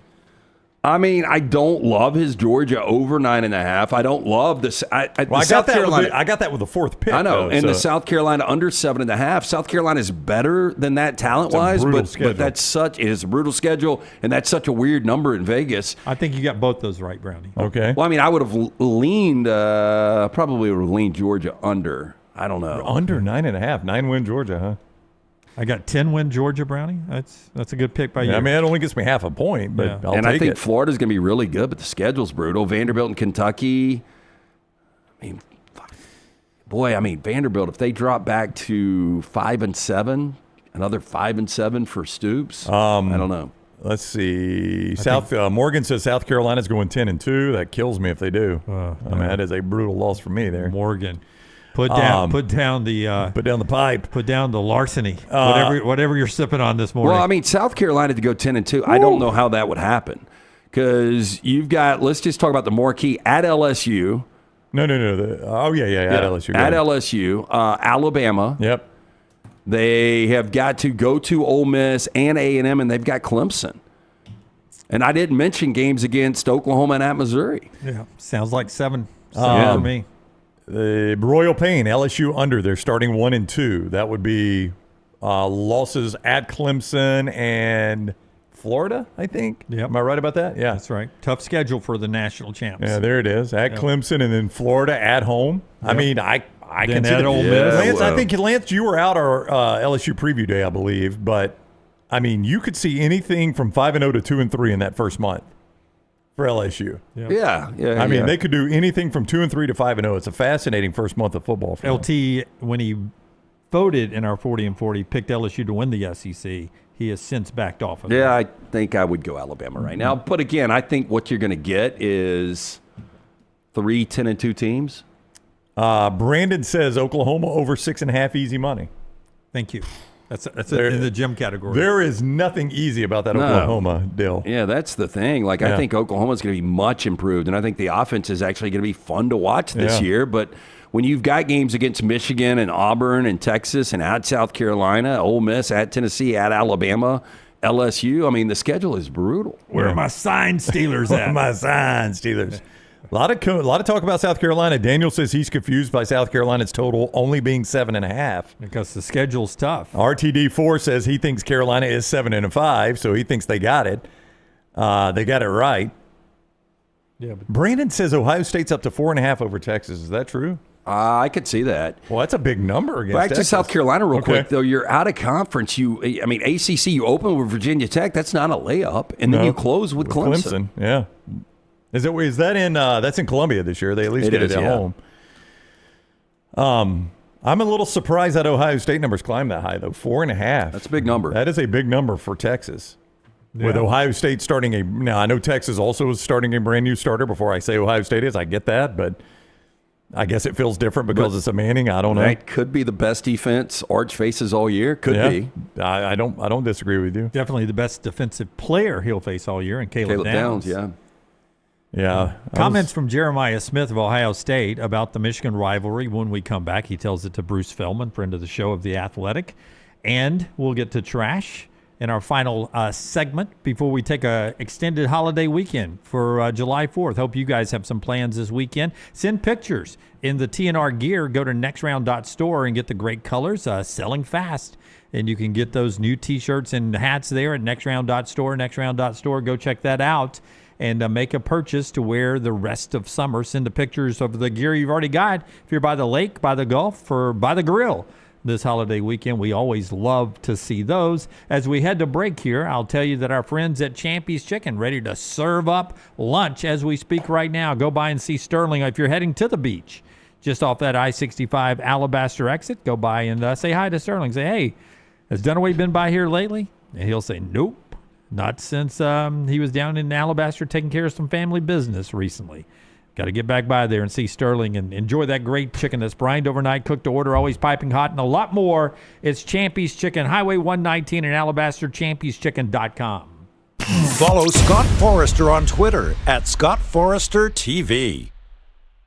I'm attorney Alexander Shunnarah, Alabama born, Alabama raised, and ready to fight for your rights. I have one of the largest firms in Alabama, and we are here to help you get the compensation you deserve. Call me, Alabama, 323-1000. No representation is made that the quality of legal services being performed is greater than those of other lawyers. Storm season is here. Make sure you have a plan of action in place right now. Greg from Pell City and Storm Restoration Roofing should be your first call when storms hit. Insurance companies love working with Storm Restoration Roofing because of Greg Nelson's name and reputation in the industry. When storms hit, call Greg Nelson. He's local, 205-542-3531. He's the home of the free no-cost roof inspection. Greg from Pell City on Facebook, 205-542-3531. It's Storm Restoration Roofing. Twin Peaks is the best in the game. Here, you're in the red zone for every college rivalry and divisional matchup all season long. I mean, where else are the scenic views as good as your view of the game? Only at Twin Peaks, the #1 sports bar. Hey, there's nothing worse than waking up to a plumbing problem. Don't get caught in a flooded house. Call the guys at Hemp Hill Services. Adam, Chad, and the team at Hemp Hill are the only ones I trust to fix it and fix it right the first time. Hemp Hill Services does it right and always at a fair price. For all of your plumbing, cooling, and heating needs, trust the name that Birmingham has trusted since 1954. That is Hemp Hill Services. Call now, 205-229-2090. That's 205-229-2090. Hey, for all of your IT and printing needs, reach out to our friends at Xerox Business Solutions. Look, I'm still one of those old school guys. I print my notes every single day for the show. If you watch the show here on the next round, you see all the notes in front of me. From day one, Xerox Business Solutions, they've been with us here at the next round. Local for over 45 years. For all of your IT and printing needs, visit XeroxBusinessSolutions.com or call 205-969-3000. That's 205-969-3000. It's bow time. Tired of choosing between sweet and savory? Why not have both? Introducing Bojangles' new chicken and bowberry waffles. The bold Cajun chicken filet you love, now drizzled with a bowberry honey glaze and sandwiched between two warm waffles.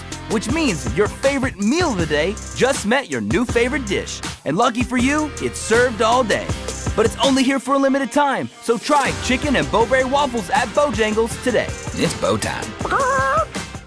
New Life Art is proud to announce Daniel A. Moore's upcoming Alabama basketball painting, Buzzer Beater. Closing out the regular season, Alabama and Auburn faced off in a top 10 matchup. With less than 1 second remaining at overtime and the game tied at 91, Mark Sears launched a 15-foot floater that sealed the Tide's victory. Visit DanielMooreArt.com and see the artist's preliminary sketch of this historic Bama win. And take advantage of special pre-production pricing for Buzzer Beater. Hey, Lance Taylor from the next round to tell you about one of our favorite places for breakfast, lunch, and dinner. That is Hamburger Heaven since 1982. Hamburger Heaven has been serving Birmingham's best hamburgers, cheeseburgers, French fries, hand-spun milkshakes, and sandwiches made fresh to order. All of their ingredients are fresh and prepared daily. This includes their beef, always fresh, never frozen, hand-pattied each and every day. For breakfast, lunch, or dinner, visit any of the 4 locations, Highway 280, Irondale, Gardendale, and Homewood. I'm attorney Alexander Shunnarah, Alabama born, Alabama raised, and ready to fight for your rights. I have one of the largest firms in Alabama, and we are here to help you get the compensation you deserve. Call me, Alabama, 323-1000. Your representation is made that the quality of legal services being performed is greater than those of other lawyers.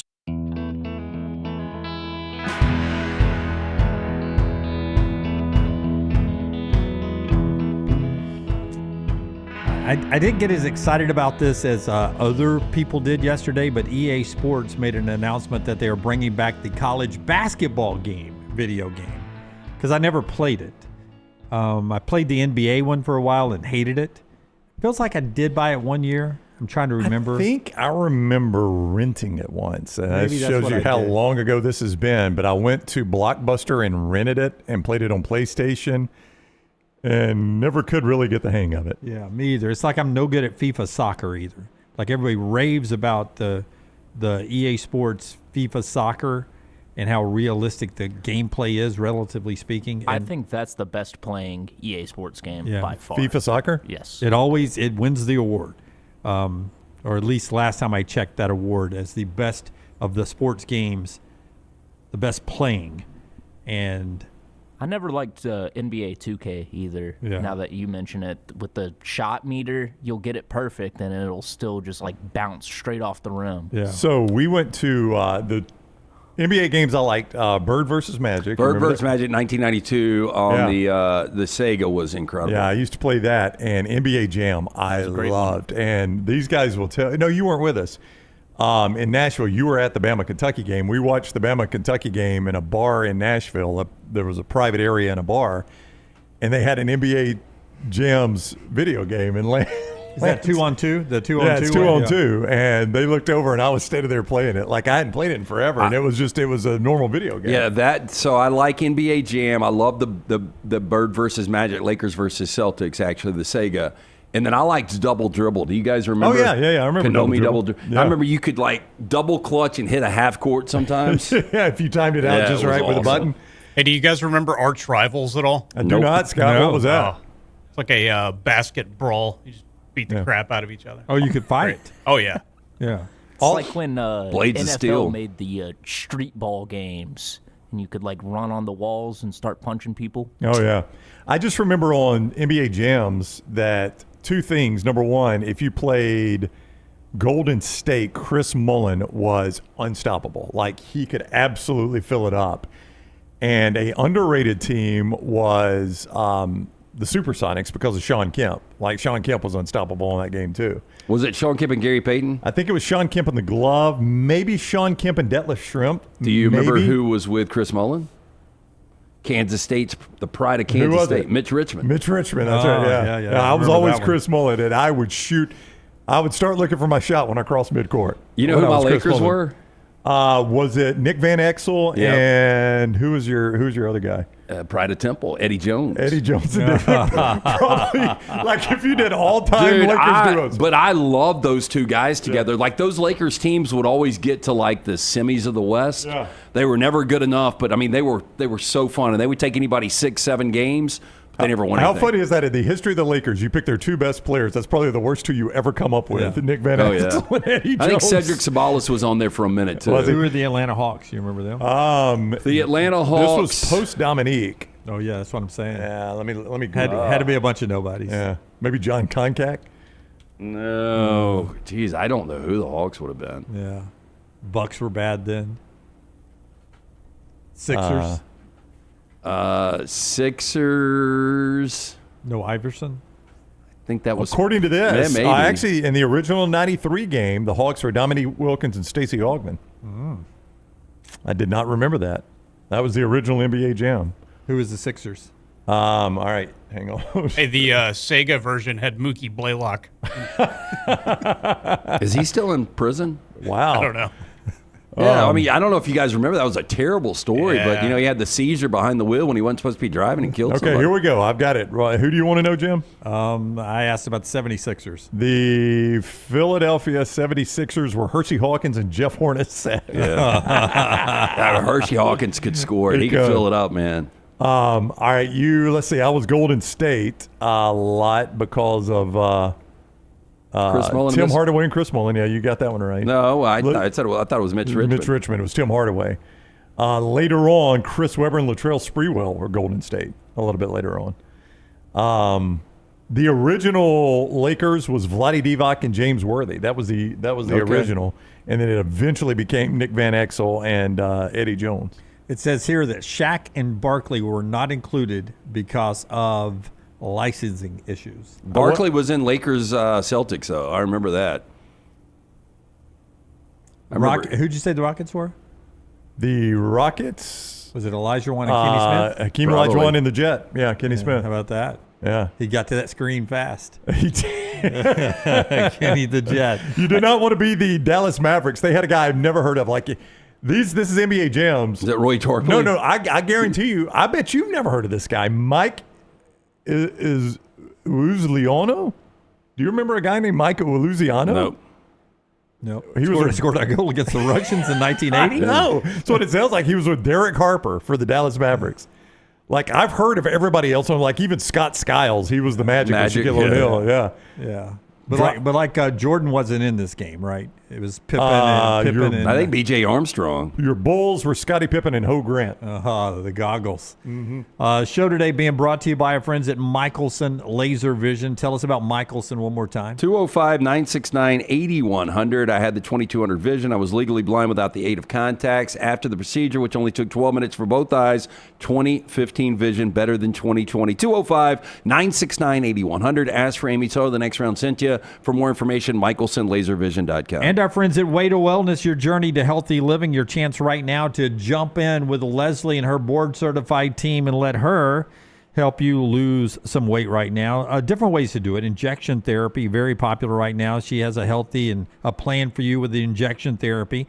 She has a plan for you with pre-prepared meals there, supplements, protein bars, a variety of different ways, but every plan is different. No cookie cutter plan. Find out what she can do for you. aplanforme.com, aplanforme.com. It's Way to Wellness, your journey to healthy living. What is the charge? Eating a meal? A succulent Chinese meal? Oh, that's a nice headlock, sir. Oh, yes. I see that you know your judo well. Get your hand off my penis! LT's Trash is presented by Bud Light. Easy to drink, easy to enjoy. Cedar Point's newest roller coaster that features a section where the track breaks off and tilts towards 45 degrees. Got stuck on its first day, open to the public. Tony, I thought you said you fixed it. Nope, I was not. Even if they said it had a 100% maintenance record, I still will not get on this. It is always 100% until it's not. That's right. Now, the amusement park's new Sirens roller coaster left riders suspended in the vertical position for about 10 minutes on Saturday. Fi Coasters posted a video of the incident on TikTok showing a maintenance employee tilting riders back into a horizontal position. Incident occurred on the ride's signature tilt portion where a section of the track breaks off and tilts forward 45 degrees before reconnecting to another part of the track. Now, People Magazine reported the riders safely evacuated Siren's Curse and that the ride was closed for 25 minutes before resuming normal operations. Can you believe people got back on this? I cannot, but look on this photo Tyler's got right here. This is what it's supposed to do. But if the safety mechanism on the front fails, that thing just drives right off into the into the ground. I mean, we have put a lot of faith in whatever safety mechanism keeps that thing on the tracks during the changeover. More than likely, at the angle, the front dude's going to get smashed. Yep. And then the top's going to flip, and so the very back's probably going to get more power. Yep. But that's just going to be it's going to be a mess. And is anybody thinking about getting struck by lightning right now? Look at the clouds. It's a bit cloudy. That's what we see every day here. I know. It was one of these rides on top of a hotel in Vegas. That's the stratosphere. The stratosphere. It tilts you over the edge. I'm a no-go. I don't go to Vegas for rides. so to speak. I'll take that out of context. So to speak, It was a Faygo Red Pop that brought the end of a multi-hour hostage situation inside of a bank branch.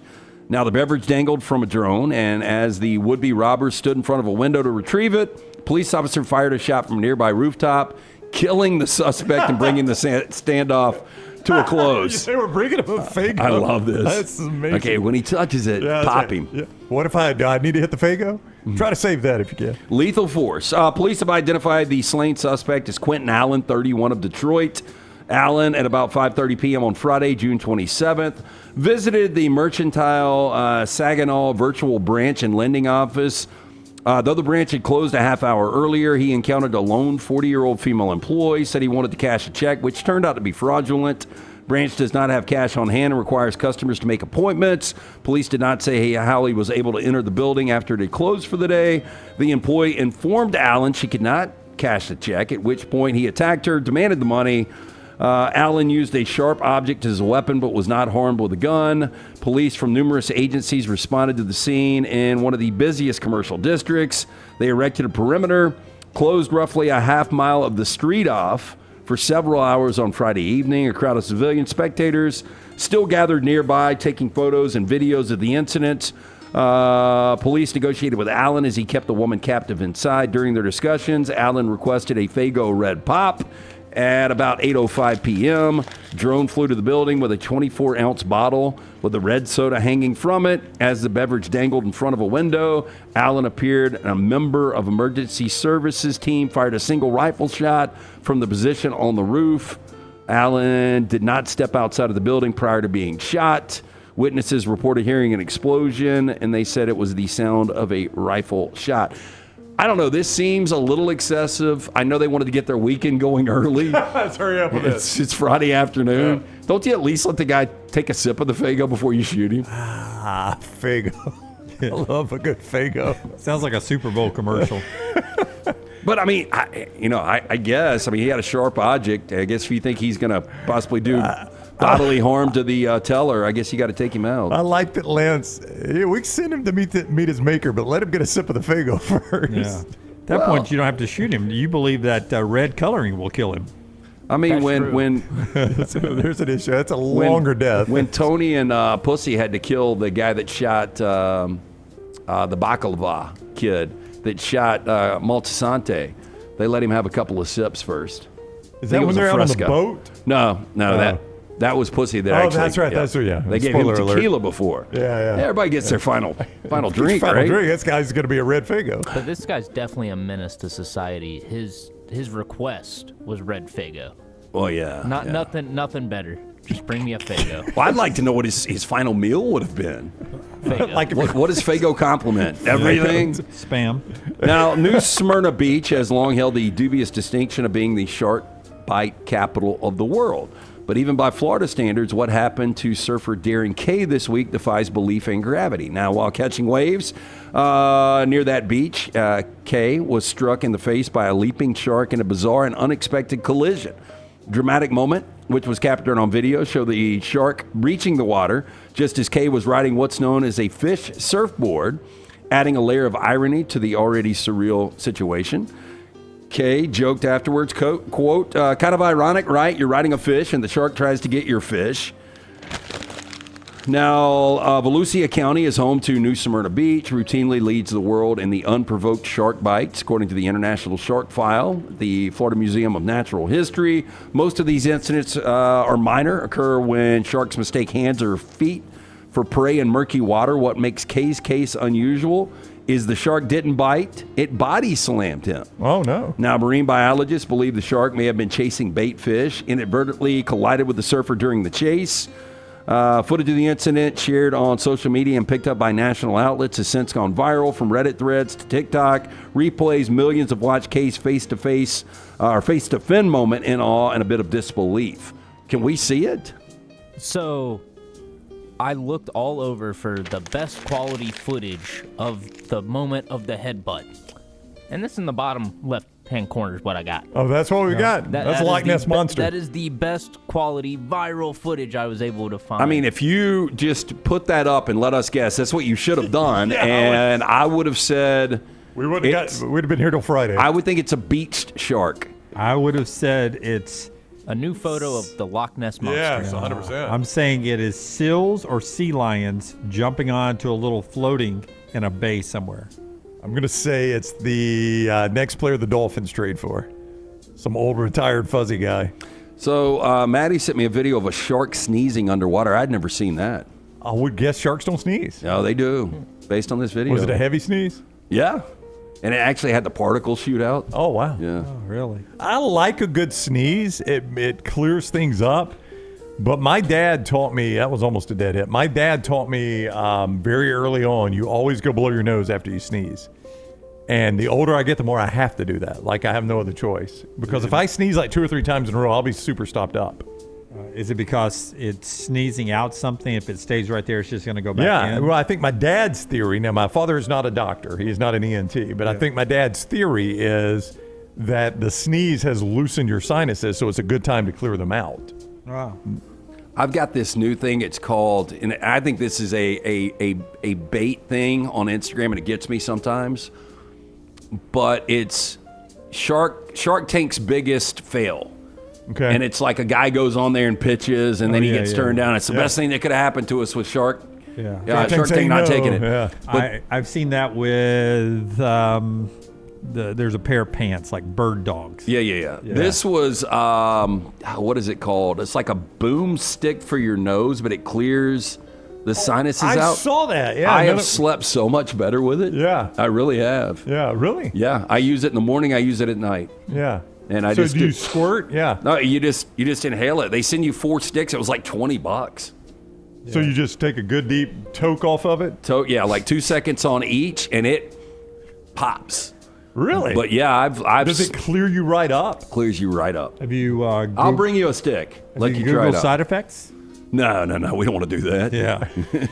Because I've seen the video on the other side of it. Oh, I'm sure my brain. What's it doing? Is it tearing up your sinuses? Yeah, I think it does something to the lining of your. You haven't seen anything on it. Well, they say. I have seen it, though. Supposedly, you're not supposed to use Afrin more than 24 hours. But if I ever get stopped up, I use Afrin till the bitter end. Oh, I'm probably addicted to this boomstick now. You'll end up being dependent on it because your nose won't produce enough mucus. But I also ordered the gum that Joe Rogan talks about, how it focuses you. Yeah. Nootropics. It never came in. Yeah. Charged my card, but it's a couple months So we ago. had a shipping issue? They're just counting on you forgetting that you ordered it. He's completely unfocused. He ordered an entire case. I never got my gum. Have you tried the gum? No, I do it looks like a smokeless tobacco pouch, like a skull pouch. Yeah. But when I play golf, I put it between my cheek and gum. It's no tobacco. It's caffeine and a lot of naturally occurring, not an endorsement, natural occurring things that are in your body that helps your brain. Does it help? Yeah, I enjoyed it. I'll tell you what. Me up. It makes me feel better than a Red Bull does. Would make you better at golf because there's a reason that THC is banned in golf. But I have been drinking these nowadays out by the pool because I can drink a 10 milligram nowadays and I've got the good buzz, but I don't have the alcohol effects. But my pool golf scoring, through the dude, roof. oh my gosh. And it's I guess because early on, if I'll have like 3 or 4 beers, I'm in that sweet window and I'm making a lot of shots. But after that, it starts to fall apart. This THC, steady I Eddie. used to play golf with a guy that just waited till he was a little bit away from the clubhouse to smoke a little weed, and he was a different player after that. Like, you got him in the weed window, and it's like the light came on. That guy could play. It was a different I game think for this him. will be a good, I don't know if you guys ever had to do the science project, and I'll never forget mine was how music affects the growth of plants, and I really didn't. I put it all together in one night. Yep. But I really think you could do a scientific experiment on... We go out, we play golf, we smoke a bunch of weed and play, and then we go out sober, and then we go out in alcohol, and we keep it all up. Yeah, you're going to probably need to do several rounds of each just to have you need a control round. Yeah, and then you cleanse need your palate. Yeah. These are the things, if you were independently wealthy and didn't have to work, you could do. You could do. Yeah. And what would you do if you didn't work? Well, I would play around the golf on weed, I'd play one drunk, and I'd play one sober. Yeah, and just see which one's better. Boy. One after a heavy meal? Well, I don't like playing after a heavy meal. Get out there in that heat. Yeah. Boy, cruise lines from the thing that dropped on Netflix last week to this story taking a lot of heat. Isn't it called the poop cruise? Yeah. Hey, by the way, so they're stranded in the middle of the ocean. Like, the power's completely out. The fire has caused every electrical wiring has melted, so you can't flush the toilets. I mean, they're stuck. And so this cruise ship pulls up another one of the carnivals to drop off some food and supplies. Well, everybody on this other cruise, they're partying. And everybody's like waving flags like, help us. And like they're doing the YMCA watching these people. I swear. It's the best part of the whole show. They're watching for one more to another. Yeah. Everybody's partying. They haven't showered in 3 days. They're walking through shit and piss. That's pretty good. Okay, Do you get cruises for life at that point? So here's I don't want to give this away. Or I guess they did offer whatever they offered at the end of it, because it was like, look, you get on a cruise, you're kind of, you know what you could possibly be getting into, but then when it goes another 6-7 days and you're wading through piss and shit, then you probably do want something. Yeah, probably. And they've got a maritime attorney. He's got his hair pulled back in a ponytail, and I'm like, how did they even find this guy? Who's a maritime attorney? Alexander Shunnarah. It's worth the 55 minutes just because of how crazy it is. They decide, by the way, like day 3, what can we do to build the morale? Let's open the bar and give free drinks. Do you think that went good? No. Like right when they did, I was like, this is the worst mistake you've ever made. Fire Festival made the same decision, actually, after everybody got there and they passed out the ham sandwiches with a craft single and said, here's your all-inclusive meal. And people started getting mad. Open the bar. Find stuff. They opened the bar and just started passing out whole bottles of tequila to everybody. That's what you want to do. The first 2 hours are good, but after that, it's going to be bad. Get pissed off people drunk. That's So what took exactly so what you long want to rescue them at sea? I mean, they were in the middle of the ocean, and they had to get tugboats. And so the initial thing is they were going to pull them. I forgot where it was in Mexico, but they had to actually take them to Mobile, Alabama. that's what they're saying in the chat. Didn't they dock in Mobile? Yeah, they did. But I mean, it seems to me like we could have done some rescue mission to get them off. It was so the boats that brought the supplies, you would have gotten like 20. It would have taken back and forth like days and days and days. But it seems like it would have been a better option. Yeah, great U.S. military. We could have swooped in and cleaned them up pretty quickly. Let's go. Hop on. So, father jumps into the ocean to save his young daughter. I saw this story. This is incredible. After she fell overboard from a Disney Cruise Line ship on its way back to South Florida, prompting dramatic rescue at sea, according to passengers, videos posted on social media, and a statement from Disney Cruise Line. Now, the incident happened Sunday aboard the Disney Dream as it sailed between the Bahamas and Fort Lauderdale. As first reported by The Street, child went overboard during the final leg of the cruise. Her father immediately leapt in after her. Passengers who spoke with CBS News Miami said he treaded water for more than 10 minutes. An emergency alert sounded throughout the ship as crew members launched a rescue boat, tossed life preservers into the water. Ship was moving quickly, so quickly, it's crazy how quickly the people became tiny dots in the sea, and you lost sight of them. Now, this according to one of the passengers. Captain slowed the ship down, turned it around. Then they deployed a tender ship with people on it to go get them. Now, the Disney Dream docked at Port Everglades early Monday morning after a 4-night Bahamian cruise.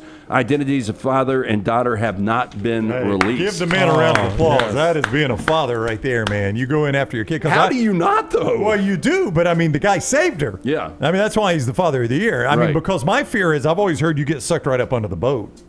Like that There's plenty of people that go in for a rescue and then end up needing a rescue. That's right. Yeah. Well, no, the problem would be like I would be afraid you get to the daughter and she's panicked and going crazy and she pulls you under. Yeah, that could also happen. But man, that's father of the year right there. Saved his kid. Just the jump from the boat. Oh, I mean that's a big jump. Yeah. Man, I would hope though, like if I saw a kid go over, that I would jump over. I would hope. If it's my own. Even if it wasn't your kid. Yeah, even if it wasn't my kid's, what I'm saying. I would hope I would grab a life preserver and go over. I did not think about getting sucked under, though. I'm not a good swimmer, but I tell you, anytime I can't not do it, even though I don't have little kids anymore. When I am at the coast, I stand, or when I'm just sitting there enjoying a cocktail, I watch the kids so much because it just scares me so much that. But are you actually going to go in? Well, because you would drown. This is not over the boat. I'm talking about just in the standing water of the waves going. I watch little kids who are playing in the sand, like Lincoln's age, Taylor's little nephew. I watch those type kids, and like if a wave starts rolling them, sometimes the parents aren't paying attention, and I'll jump up really quick and recalibrate them and set them back correctly. Hey, that's been one of my algorithms too. Not little kids, but like adults getting sucked out. Like, it went from beautiful romantic moment to tragedy. And I was like, damn, when I keep watching and they're on the beach holding hands and then she goes a little bit into the water and it sucks her out. Yeah. I think I've seen that. And she's gone. What do you do in an undertow? You swim sideways. That's right. You swim along the shore till you're out of the undertow. If you don't panic. If you don't panic. And that's why it's important to know that thing, because hopefully you think about it. I dog pedal along the shoreline. Okay. I can't swim very fast. That is Trash Today, brought to you by our friends at Bud Light. Easy to drink, easy to enjoy. And our friends, Alexander Shunnarah, trial attorneys. That's right. When you're in need of an attorney, Alexander Shunnarah, trial attorneys, dead hit. At the end of the week, there is your call. Shunnarah.com, Shunnarah.com. That's where you get started there. You pay nothing unless they win your case. One thing Alex wanted to do, he's a Birmingham guy. He wanted to create a firm that could handle any issue his community of Birmingham faced. They do that now. Not only personal injury claims, but claims for fire and storm damage, bad drug and device claims, disability, workers' compensation, and a host of other claims. When you're in need of attorney, Shunnarah.com, Shunnarah.com. Lane Kiffin apparently is getting a big recruit today. Why? No, excuse me. Is it Hugh Freeze? That's Hugh Freeze. Oh, wait. It's Lane Kiffin. What are we doing?